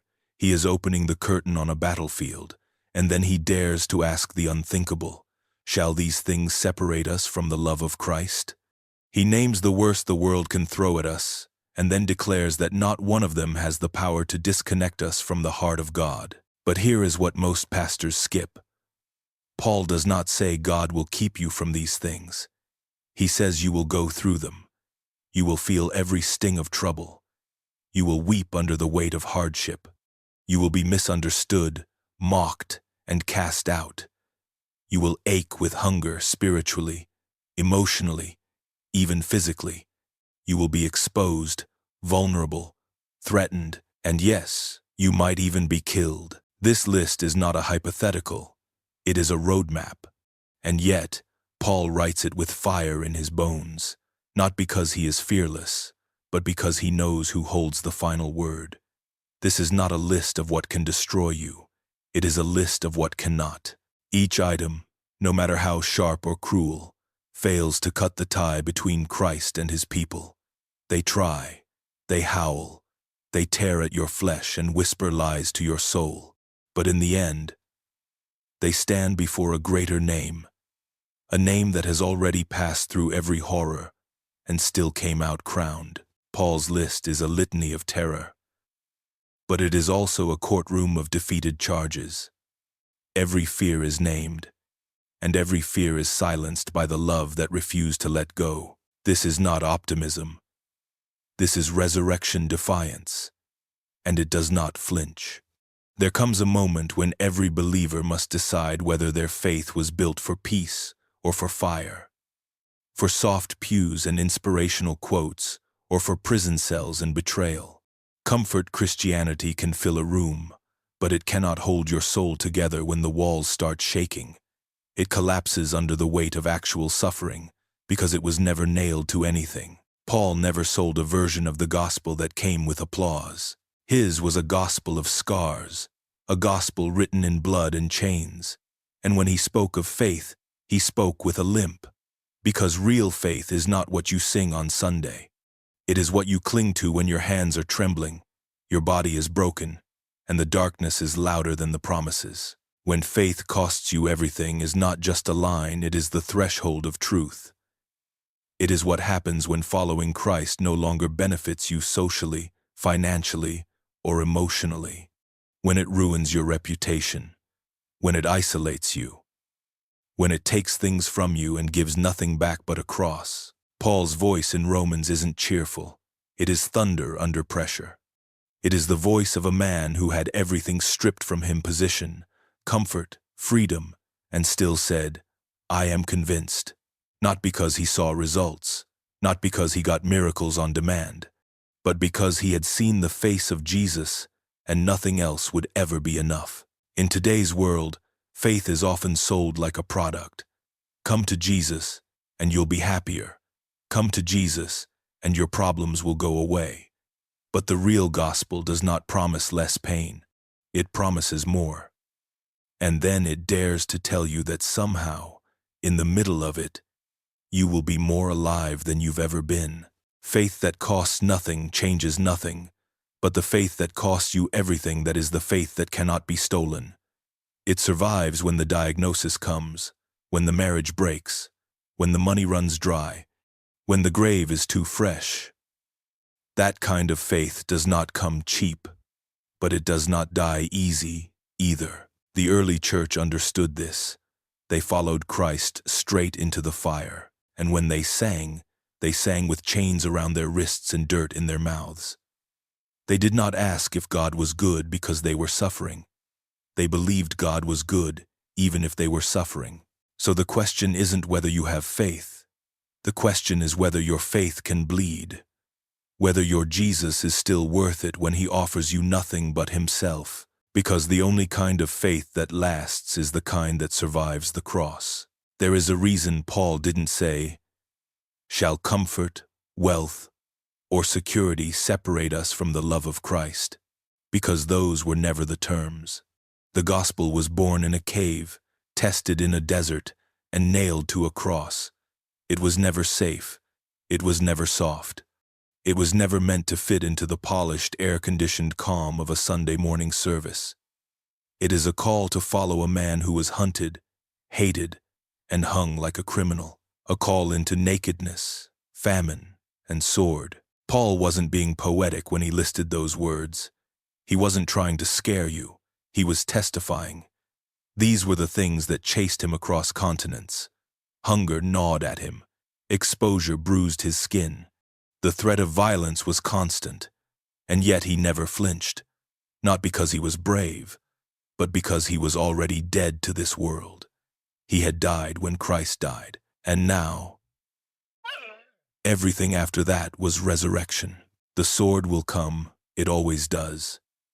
Whether it's the sharp edge of betrayal, the cold blade of persecution, or the silent slice of being forgotten by the world you once belonged to. And famine too. Not just of food, but of kindness, of justice, of love. Sometimes following Christ means starving in more ways than one. And nakedness, that's more than the lack of clothing. It's the stripping away of your name, your status, your illusions. God will undress you in front of a watching world until all that's left is Christ in you. And that's the point, because the world cannot crucify a masked man. Only the real you can be laid bare, nailed down, and raised again in power. Somewhere along the way, we started selling the gospel like a security system, as if saying the right prayers or checking the right theological boxes would protect us from disaster. But Paul's life was the opposite of safe. And Jesus didn't say, "Take up your lifestyle." He said, "Take up your cross." So if you feel exposed, good. If you feel like everything is being taken from you, good. If your soul is hungry and your name is slandered and your future feels like a blade hovering above your neck, good. That means you're not losing. It means you're following. And at the center of it all, unmoved, is Christ. Not pacing, not panicking, but present. He doesn't pull you away from danger. He walks you into it and through it. Because the gospel is not a call to survive. It's a call to die and rise again. It is not the kind of verse you embroider on a pillow. Not the kind you hear sung in a soft, warm sanctuary. For your sake we are killed all the day long. We are accounted as sheep to be slaughtered. That is not a metaphor for inconvenience. It is not poetic exaggeration. It is a verdict. A label placed on the back of every follower of the Lamb. Not conqueror, not king, but sheep, slaughtered. God did not call his people lions. He called them lambs. And not in the comforting way we sometimes imagine. Not petting zoo gentle or nursery room soft. He meant it the way Rome meant it, the way Herod meant it, the way the crowd shouting "Crucify" meant it. Disposable, innocent, and led to death. There is something horrifying about that image. The silent animal, pulled by the rope, eyes wide, legs shaking, having no idea what waits just beyond the curtain, and yet still going, still trusting the one who leads. Not running, not biting, just surrendering. That is what you were called to be. Not the wolf howling in vengeance, not the hawk circling above, but the one who lays down, even when the blade is drawn. The world counts you as weak for that. Maybe even your own voice joins them. You say to yourself, if I was really strong in the spirit, I wouldn't feel this helpless. If I truly believed, I wouldn't be so vulnerable, so broken. But that is exactly the point. Your value isn't in your strength. It's in your sacrifice, your obedience, your refusal to fight the way the world fights. Because the Lamb who was slain is the one seated on the throne. That's the upside-down logic of heaven. The ones who lose are crowned. The ones who bleed are raised. The ones who die truly die. Not just in body, but in will and pride and comfort are the ones who live forever. You are a sheep, and that's not an insult. It is a calling.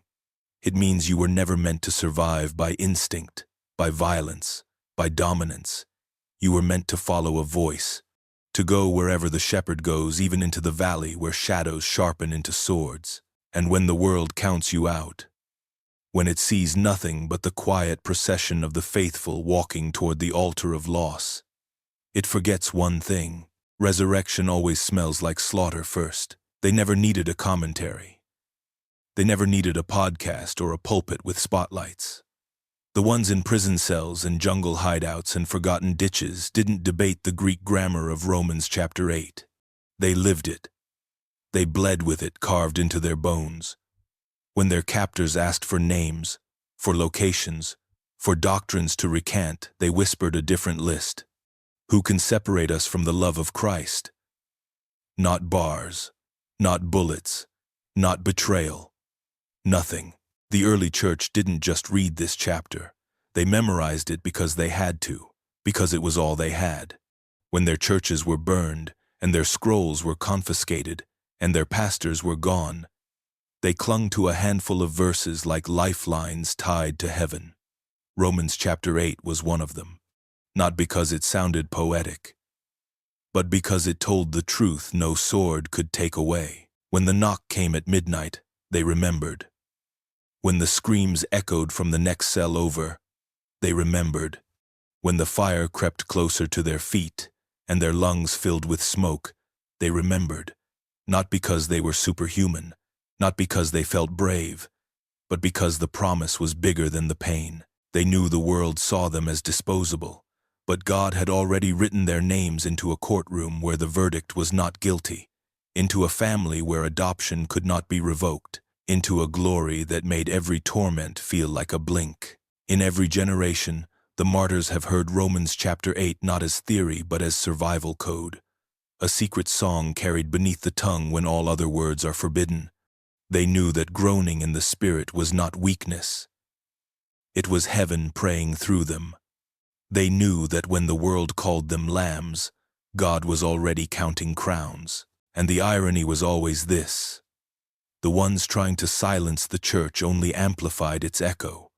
The more they bled, the louder it rang. The more they died, the more the living remembered. Because every martyr bled scripture. Every final breath spoke a line from this chapter, even if not out loud, even if it was just in the way their eyes refused to flinch. So now, when you read it, do not read it soft. Read it like someone clinging to a jail wall with cracked nails. Read it like someone who has nothing left but the promise. Because that's when it becomes real. The martyrs heard him, and they did not let go. Neither should you. The world thinks conquering means escape. That to be victorious means to avoid the blade, dodge the bullet, outrun the grief. But Romans chapter 8 says something darker, something stranger. that we are more than conquerors not by skipping death, but by passing straight through it, not around the suffering, but through the fire, and that fire becomes our crown. This is not the language of easy faith. This is not the vocabulary of stadium sermons and best-selling books. This is battlefield speech. The kind that is whispered when your hands are tied. The kind that makes hell furious. More than conquerors through him who loved us. Not in spite of death. Through death. That little word changes everything. It means that the sword was not a failure. It means that the cancer was not a detour. It means the prison cell, the heartbreak, the betrayal, the loneliness, they were not signs of defeat. They were the battlefield. And somehow, in a way that still makes no sense to human eyes, the blood became a victory banner. This is a twisted triumph, the kind that leaves the enemy confused. Because every blow thrown at the believer only drives them deeper into the love of God. Every attack, every loss, every shadow becomes another thread in the unbreakable rope that ties them to glory. The more they suffer, the more they shine. And the strangest part? There is no escape clause, no exception in the fine print. Paul lists everything that tries to cut us off: death, life, angels, demons, present, future, powers, height, depth, anything in creation, and then says none of it will work. Not because we are strong, but because he loved us. This is not blind optimism. It is not religious delusion. It is war-hardened joy. It is the look in the eyes of someone who has lost everything except their faith, and discovered that their faith was always everything. To be more than a conqueror is not to avoid death. It is to humiliate it. To walk through the grave and come out the other side still holding hope in your teeth. To die with your name still echoing in the halls of heaven. That is what you were promised. Not ease, not safety, but something far more dangerous. Unshakable love, unkillable hope, a triumph so deep it wears scars. More than conquerors because death only sharpens the crown. There is a war so violent, so invisible, that most people don't even know they're in it. But the moment you begin to follow Christ, not with your lips, but with your life, you feel it. The air shifts. The world, once friendly and familiar, starts to turn. You don't belong anymore. And that's when you realize the truth. You were never meant to. Romans chapter 8 does not promise peace in the way the world understands it. It promises something stranger. It promises war and victory. But not a victory snatched from ease. A victory born in the middle of agony. A triumph guaranteed not by strength, but by love that refuses to let go. This is not about winning every earthly battle. It's about losing them and still not being lost. It's about being beaten down and still being held up. It's about a war so absolute that the outcome was sealed before the first shot was ever fired. The cross was not the start of the fight. It was the finish. The resurrection wasn't a rescue plan. It was a declaration. Nothing that tries to separate you from God can succeed. Not sin, not shame, not demons, not death. The war is still raging. But the verdict has already been read in heaven's courtroom. And it says, victory. So now the war has changed shape. It's not about whether God will abandon you. He won't. It's not about whether the darkness will win. It can't. The only question now is this: will you keep standing when everything else collapses? That is what Romans chapter 8 dares you to believe. That even while hell throws every weapon it has, you're not just surviving, you're overcoming. Not because you're brave, but because God has already crossed every distance, broken every chain, and declared, "You are mine." The war is the evidence of your belonging. The pressure is proof of the promise. If you weren't a threat, the enemy wouldn't bother. If you weren't chosen, the world wouldn't resist you. If you weren't loved, none of this would hurt so much. But because you were known before time, called in fire, justified by blood, and destined for glory, you will not fall forever. You will rise. Again and again, and every scar will shine like armor. This war is fierce, but it is also finished. The outcome is not in question. You are already on the side of victory. All that's left is to fight like it. Death is loud, final, cold. It steals breath and memory and future. And yet Romans chapter 8 dares to say, not even death can separate you from the love of God. Not even the grave can cut the cord. The tomb is not strong enough. The silence of death is not deep enough. God's grip reaches further still, but it does not stop with death. Life too can destroy. Life is messier.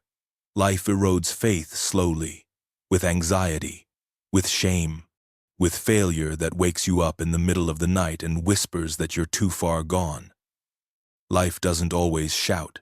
Sometimes it just wears you down until you start to wonder if maybe the promise was meant for someone else. Someone cleaner. Someone stronger. But the verse says neither death nor life, not the finality of the end, nor the chaos of the middle can destroy what God has set in motion. Because this isn't about your grip on God. It's about His grip on you. You didn't save yourself. You didn't call yourself. You didn't climb the ladder into heaven and convince Him to love you. He came down. He reached in. And He made a promise that doesn't waver when you do. This love is not sentimental. It's war-tested. It has seen your worst days and doesn't flinch. It has walked into cemeteries and pulled life out of rotting places. It has watched your faith collapse and still refused to let go. That's what Paul means when he says neither death nor life. Not the accident, not the diagnosis, not the relapse, not the year you stopped praying, not the divorce, not the loss, not the years you spent pretending, not the hidden addictions, not the doubts you were too afraid to voice, not the spiritual exhaustion that made you sit quietly while others sang. None of it has the power to loosen God's hand. You can feel distant. You can even run. But you cannot undo what He has already done. And His love is not a mood. It is a covenant, sealed with blood, anchored in eternity. That's why death can't stop it. That's why life can't unravel it. There are only two hands strong enough to hold your fragile story. One bears scars, the other holds time, and both are wrapped around you. Not even death, not even life, not even you. They see more than you do. Angels, ancient and radiant, have watched kingdoms rise and fall. Demons, twisted and wounded, have whispered into empires and stirred wars with a single breath. They have crossed centuries, unbound by flesh, unshaken by time. But even they, with all their intelligence, force, and fury, cannot stop what was declared in Romans chapter 8.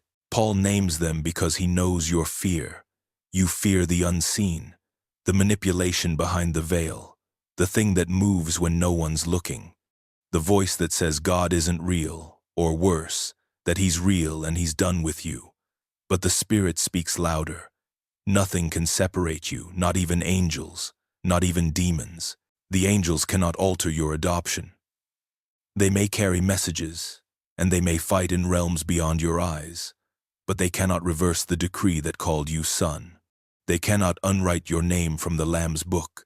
They cannot approach the throne and say, "We've changed our mind." The demons want to. They rage because they remember the moment it was finished. The veil torn, the blood spilled, the stone rolled back. They remember how the law they used to accuse was nailed to wood and made powerless. And they hate that you, a dust-born creature wrapped in weakness, now carry a spirit they cannot touch. You are a walking impossibility to them, a prisoner they can no longer own. They will still whisper. They will still try to convince you that you're disqualified. They'll use your past, your failure, your silence, your fear. But they are liars, with no legal right to your soul, because God didn't just forgive you. He secured you. That's why Paul says neither angels nor demons. He draws the boundary high and low across heaven, across hell, and still declares, none of it matters. None of it can stop what God has started. The courtroom is closed. The verdict is eternal. So stop looking over your shoulder. The real threat is not from above or below. It's in forgetting what has already been spoken. That's the only battleground left, the one in your mind. That's why they keep attacking it. But Romans chapter 8 was not written in ink. It was written in blood. And that blood still speaks, still shields, still stands. Not angels, not demons, not anything in between. There are nights when the sky feels too far and the floor beneath you drops out. When prayers die before they leave your lips. When the weight of what you've done, or what's been done to you, sinks you below anything that feels reachable. That's when the voice comes quiet, cruel, convincing. This is too far. Even God won't climb down here. But Romans chapter 8 doesn't just speak from the pulpit. It shouts from the pit. Paul knew it. The depth, the suffocating dark, prison cells, shipwrecks, beatings, cold floors, and colder betrayals. He wasn't writing from comfort, surrounded by candles and choruses. He was writing from pressure. And still he declared it. Neither height nor depth, because the cross is not a mountaintop religion. It is not a clean-cut ascent from bad to better.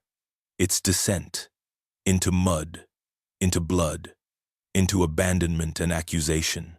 Christ did not avoid the darkness, he moved into it. And when he died, he did not float. He sank, lower than fear, lower than shame, lower than the worst thing you've ever done. And then, from that depth, he rose carrying not just victory, but you. You cannot fall where he hasn't already been. And that's the terrifying beauty of it. Romans chapter 8 is not an escape hatch. It is a declaration of war inside the pit. It does not promise you'll never feel darkness. It promises the darkness cannot have you. That means when you sit in silence, numb and unable to pray, the Spirit groans anyway. When you're too tired to believe, the Son intercedes. When all you see is loss, God is still shaping the eternal. The promise was never that you would avoid the valley. It was that you'd never walk it alone. And even more than that, you'd never be left in it. So the next time the shadows whisper, this is too far, too deep, too broken, you answer with what cannot be taken. Nothing can separate me. Not this moment, not this mistake, not this silence, not even this grave. Because Romans chapter 8 does not bend to darkness, it breaks it. There's a reason Romans chapter 8 rarely thunders from the pulpit. It is read, yes, quoted, softly, selectively. But preached in its full, burning weight? No, because when spoken aloud with no filters, it breaks something open. It exposes a version of Christianity we've tried to tame. This chapter does not stroke egos or promise ease. It tears down the illusion of safe faith. It demands that we confront suffering not as a detour, but as a design. It doesn't offer the American dream, it offers crucifixion and groaning, and a God who lets his children bleed because the glory coming is so unspeakably real. And that is terrifying to preach, because pastors know the room. They see the family hanging on by a thread, the man quietly crushed by shame, the single mother wondering why her prayers haven't changed the diagnosis. And how do you tell them that God's love does not mean escape, that the fire might not go out, but they will be changed in it? How do you preach that God is for you doesn't mean comfort but conformity to the shape of a slaughtered lamb? Romans chapter 8 isn't hard to understand. It's hard to survive. It says you might be called to groan, to ache, to be crushed, and not because you did something wrong, but because you've been adopted into something eternal. It says creation is screaming. The Spirit is groaning. You are being conformed through pressure. And still, nothing can separate you. That is not a message you can sell. That is not the sermon that grows attendance. That is the sermon that burns away crowds and leaves behind the ones who are ready to be forged. So pastors whisper it. They skip over the list of terror and cling to the one verse that sounds soft, all things work together for good, without daring to say what the good actually is, becoming like Christ, through pain. But when this chapter is preached as it was meant to be heard, something happens. The suffering ones stop feeling defective. The weeping ones stop feeling faithless. And the broken realize they were never disqualified, they were chosen. This was always part of the calling. Romans chapter 8 does not whisper. It roars, but not every shepherd has the stomach to let it. Romans chapter 8 does not hand out promises like candy at a revival meeting. It does not invite you to add Jesus to your schedule. It does not offer a better version of your life. It calls you to bury it. Completely. Without condition. Without escape routes. Without backup plans. Because this chapter, when you truly hear it, when you let it hit bone, demands everything.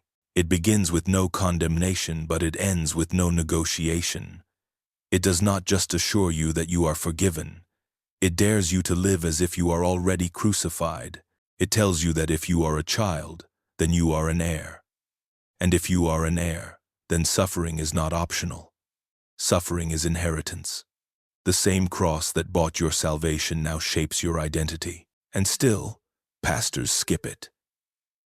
Not because they don't believe it, but because they know what it asks. Romans chapter 8 is not a soft place to land. It is a place to burn away every lie we've believed about following Christ. The lie that says God will make life easier. The lie that says peace means the absence of pain. The lie that says if we just do it right, we'll avoid the fire. But Paul says the fire is the plan. You are not being improved. You are being conformed. And confirmation does not feel like success. It feels like death. It feels like pressure. It feels like waiting while everything around you groans, including your own soul. And yet, Romans 8 says it is good, not because it is painless, but because it produces something weightier than gold. It forms sons and daughters who are not swayed by the storm, because the storm was part of their making. To preach this chapter is to shatter illusions. To hear it is to surrender your version of a blessed life and take up a cross you may never understand this side of eternity. Because Romans 8 does not promise clarity. It promises presence. Not that the suffering will go away, but that you will never groan alone. And in a world addicted to comfort, that message will always sound like madness until the moment the sky splits, the dead rise, and the ones who were crushed stand crowned. Then the world will see. Romans 8 was never about easy answers. It was always a dangerous invitation. One that still demands everything and gives more than we ever dreamed. The prosperity gospel cannot survive Romans chapter 8. It melts under the weight of it. Not because Romans 8 denies blessing, but because it redefines it. It calls blessing not the mansion or the bank account or the healed body, but the groaning spirit inside you and the scars you carry for someone else's salvation. Paul never promised that God's favor looks like earthly wealth. He never said that to be chosen means to be comfortable. Instead, he says creation is in labor. The saints are groaning. The Spirit is groaning. And we are conformed to the image of the one who was betrayed, beaten, and buried before he was ever crowned. What kind of gospel dares to call suffering a sign of being loved? Not the one preached with jets and jewels. Not the one that says faith turns every sickness into a check and every prayer into a yes. But the one that watched its Savior bleed in silence while the world mocked him. The one that declares, all things work for good. Not as a promise of luxury, but as a guarantee that your pain is never wasted. Romans 8 does not say you will escape affliction. It names it, one by one. Trouble, hardship, persecution, famine, nakedness, danger, sword. It does not spiritualize these words. It does not soften them. It does not apologize for them. It stacks them like a funeral procession and dares you to believe you are still more than a conqueror. More not because you avoid the fire, but because you walk through it and come out changed. And in that place, the lie dies. The shiny lie that said if you have enough faith, you'll never struggle. That if God is pleased with you, you will never bleed. Romans 8 exposes that fantasy and replaces it with something far heavier and far holier. Glory through groaning. This is not a chapter of worldly comfort. It is a war cry for those who suffer and keep believing anyway. A hymn for the sick who still sing. A lifeline for the poor who still praise. A courtroom for the accused who know their defender still bears wounds. The prosperity gospel demands ease. Romans 8 demands death and resurrection. And maybe that is why so few preach it. Because once you understand it, once you really hear what Paul is saying, you cannot unhear it. You cannot go back to a gospel of glitter, not when you've tasted the groaning glory of the real one. Romans chapter 8 is not a safe message. It does not charm. It confronts. It does not fit in the curated sermons of soft approval. It roars from the wilderness, calling out the easy gospel, the clean gospel, the gospel that never bleeds. If you preach this chapter the way Paul wrote it, you will lose applause, and you will gain something holier. Because Romans 8 does not flatter. It does not say, "You're fine." It says, "You're groaning." It says the world is groaning. It says the Spirit Himself is groaning. And it dares to say that your destiny is to be shaped not into success, but into the image of a crucified Christ. The world will not clap for that. It does not want to hear that the God who justifies you also permits your affliction.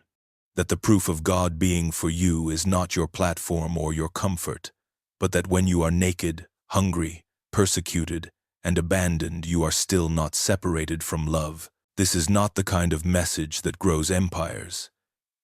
It is the kind that empties stages and quiets rooms. So many pastors whisper it, or cut it in half, or only quote the first half of the verse, "All things work for good," without the part that says the good comes through fire, through crushing, through a purpose that is not your own. Because once you speak the whole truth, you invite rejection, and cowardice always prefers applause to truth. Romans 8 is a sword. It divides the stage from the altar. It forces the preacher to choose, be admired, or be faithful. You cannot preach Romans 8 and stay friends with comfort. You cannot preach it and avoid being labeled too intense, too serious, too much. You cannot preach it and remain a coward. Because this chapter stands like a mountain, unmoved by opinion, unshaken by crowds, roaring back at every power that dares accuse God's children. God justifies. Christ intercedes. Nothing can separate, and that is the terrifying power of it. Once you preach Romans 8, the real one, not the bumper sticker version, you will never be able to return to lightweight sermons again. You will taste the weight of glory.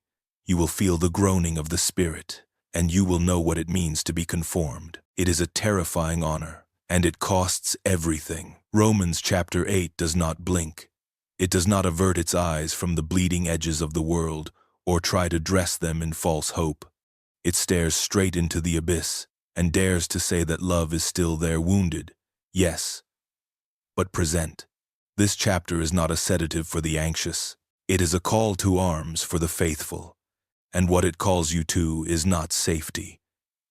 It is surrender, because the cross is not a symbol to admire from a distance. It is a path to walk, and Romans 8 lays that path in thorns. The gospel in this chapter does not avoid suffering.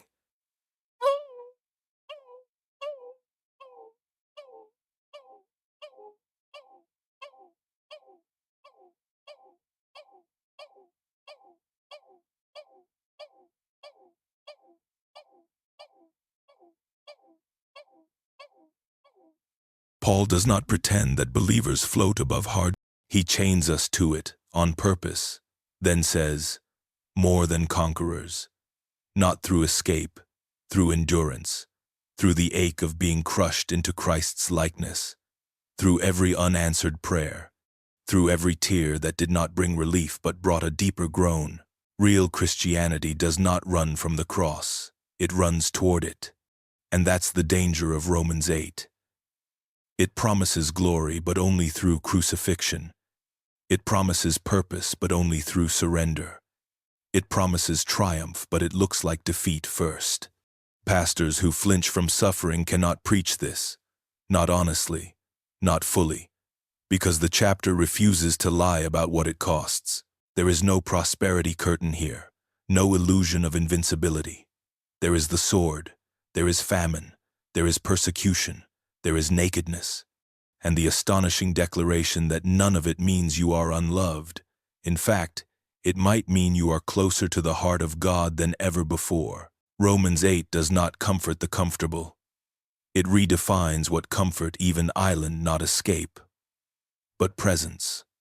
Not the absence of pain, but the presence of the Spirit, groaning with you through it. That's the promise. Not ease, but Emmanuel.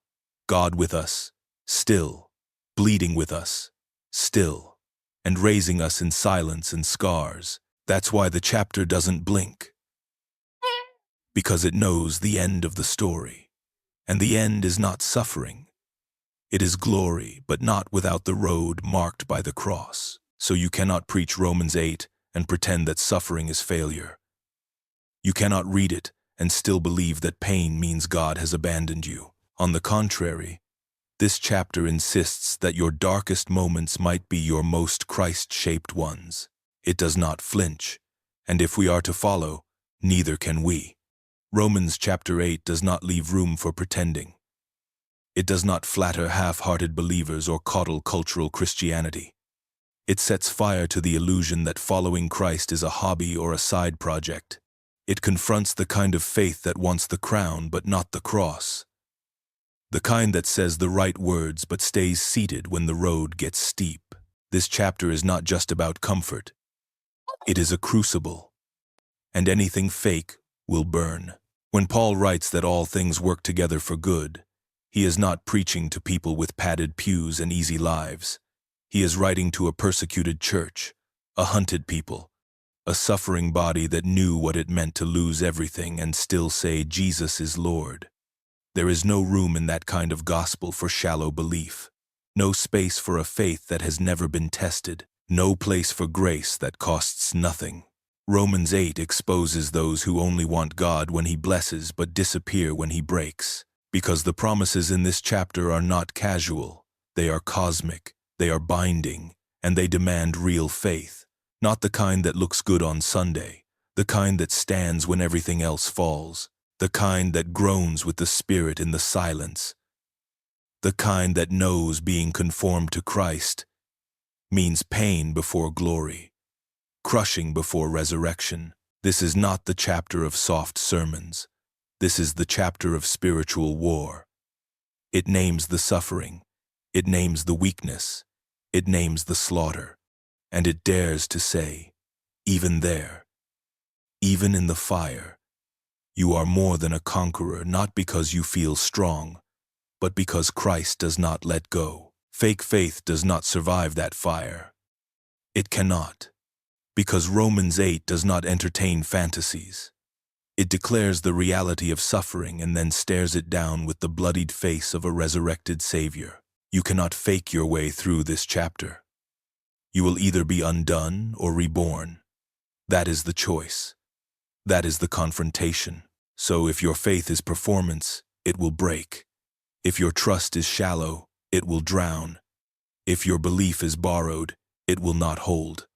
Romans 8 is not a lullaby. It is a trumpet. It does not whisper, it roars.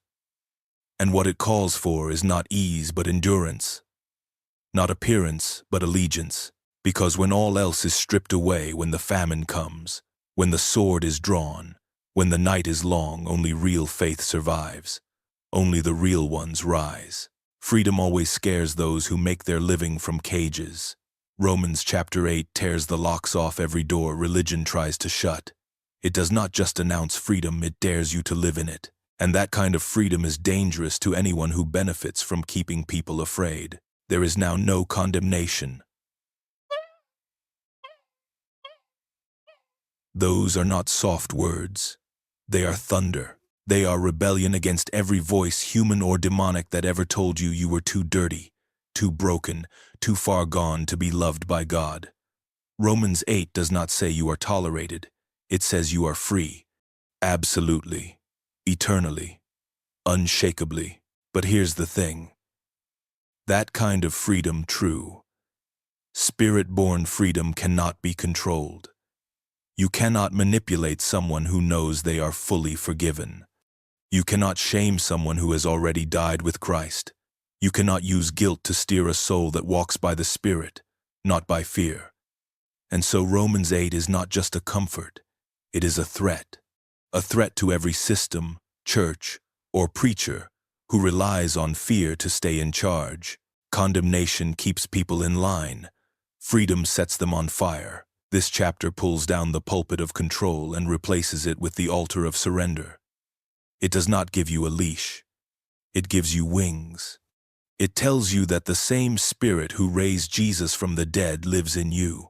Not someday, not when you are better. Now, already, fully.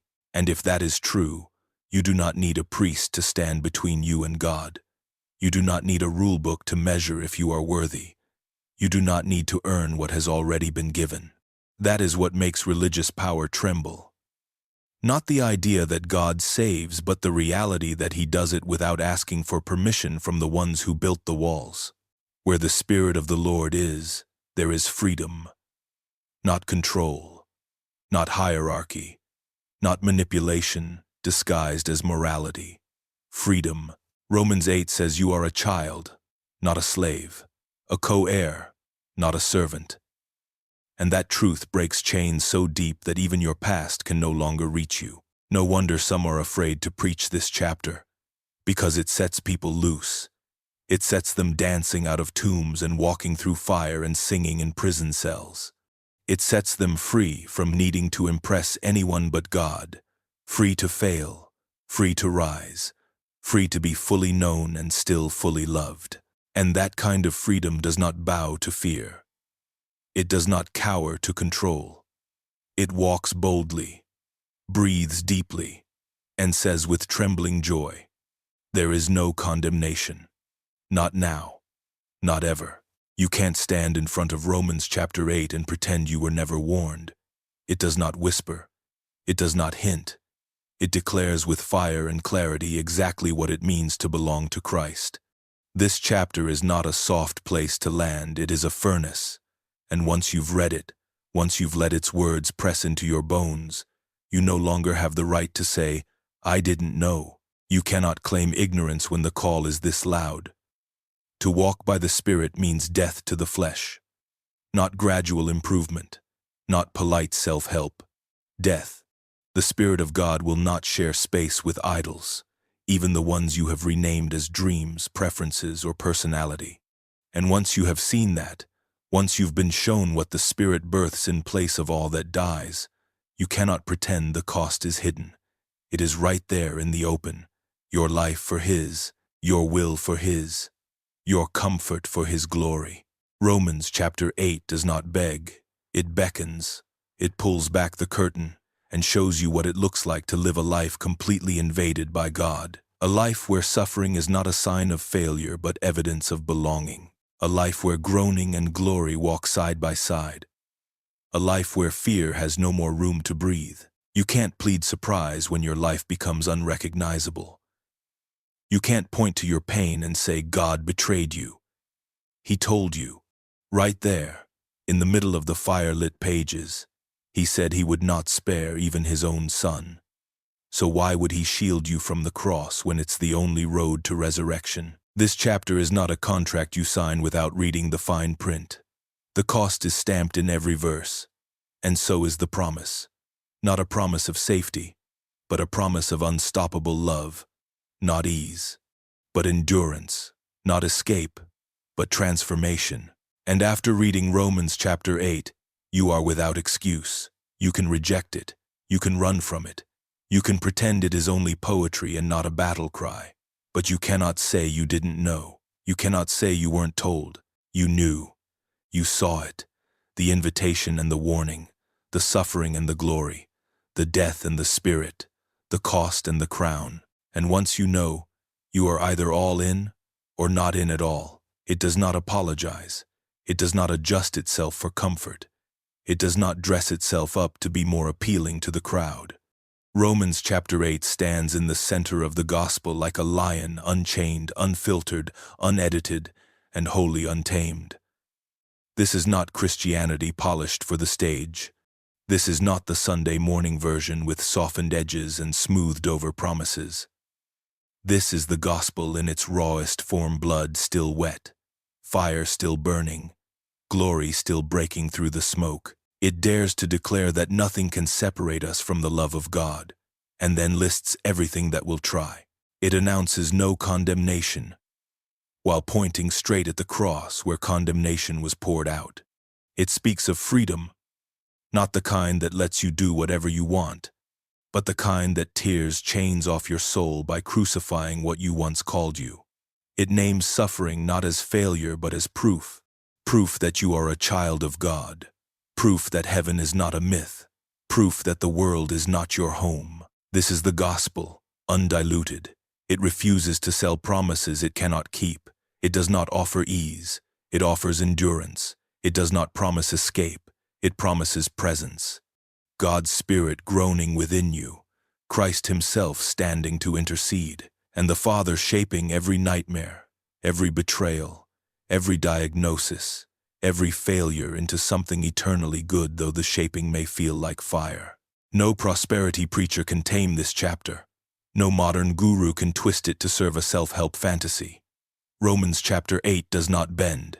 It breaks, and then it builds.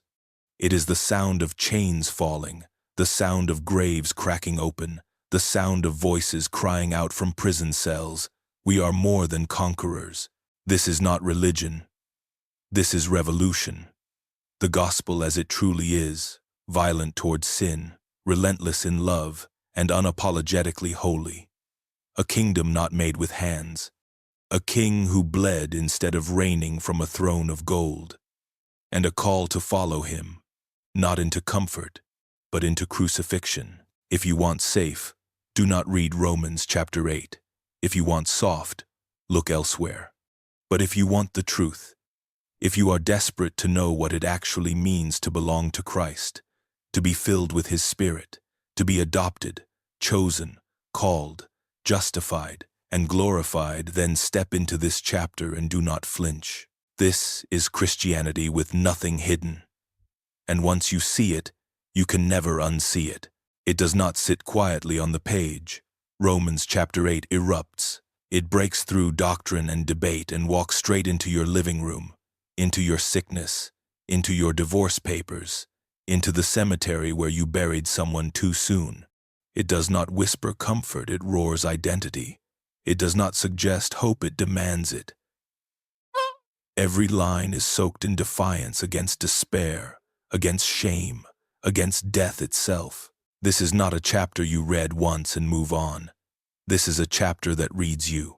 It names your groaning and does not flinch. It names your weakness and calls it holy ground. It pulls the curtain back on all the theology and says, "Here, look, this is what it cost." The Spirit groaning, the Son interceding, the Father refusing to let go. All of heaven colliding to say one thing: you are not alone, you are not lost, you are not condemned, and you never were. This chapter tells the truth no matter what it costs. That God's love will not negotiate, that suffering is not a mistake, that glory is not earned, it is inherited, that your pain has a purpose, and your weakness has a voice, that even when you do not know how to pray, heaven prays for you, that even when you are crushed, you are being conformed, that even when death knocks, it cannot enter, because Christ already walked through that door and He holds the key. Romans chapter 8 does not exist to make you feel better. It exists to set you free, not from trouble but from fear, not from trials but from doubt, not from suffering, but from the lie that suffering means you've been abandoned. It reminds you that the cross was not the end. It was the blueprint, the pattern, the shape your life will take if you belong to Him. And once you see that, everything changes. You stop chasing comfort and start chasing Christ. You stop asking why me and start asking what now. You stop building kingdoms that crumble and start living for the one that cannot be shaken. Romans chapter 8 is not just a chapter, it is a revolution. It is the declaration that hell has no claim on you, that shame has no chain strong enough, and that love, not the flimsy kind, but the kind that bleeds, is the final word. Not cancer, not heartbreak, not failure, not death. This chapter stands like a mountain and says, you are His. And once you hear it, you can never go back to who you were before.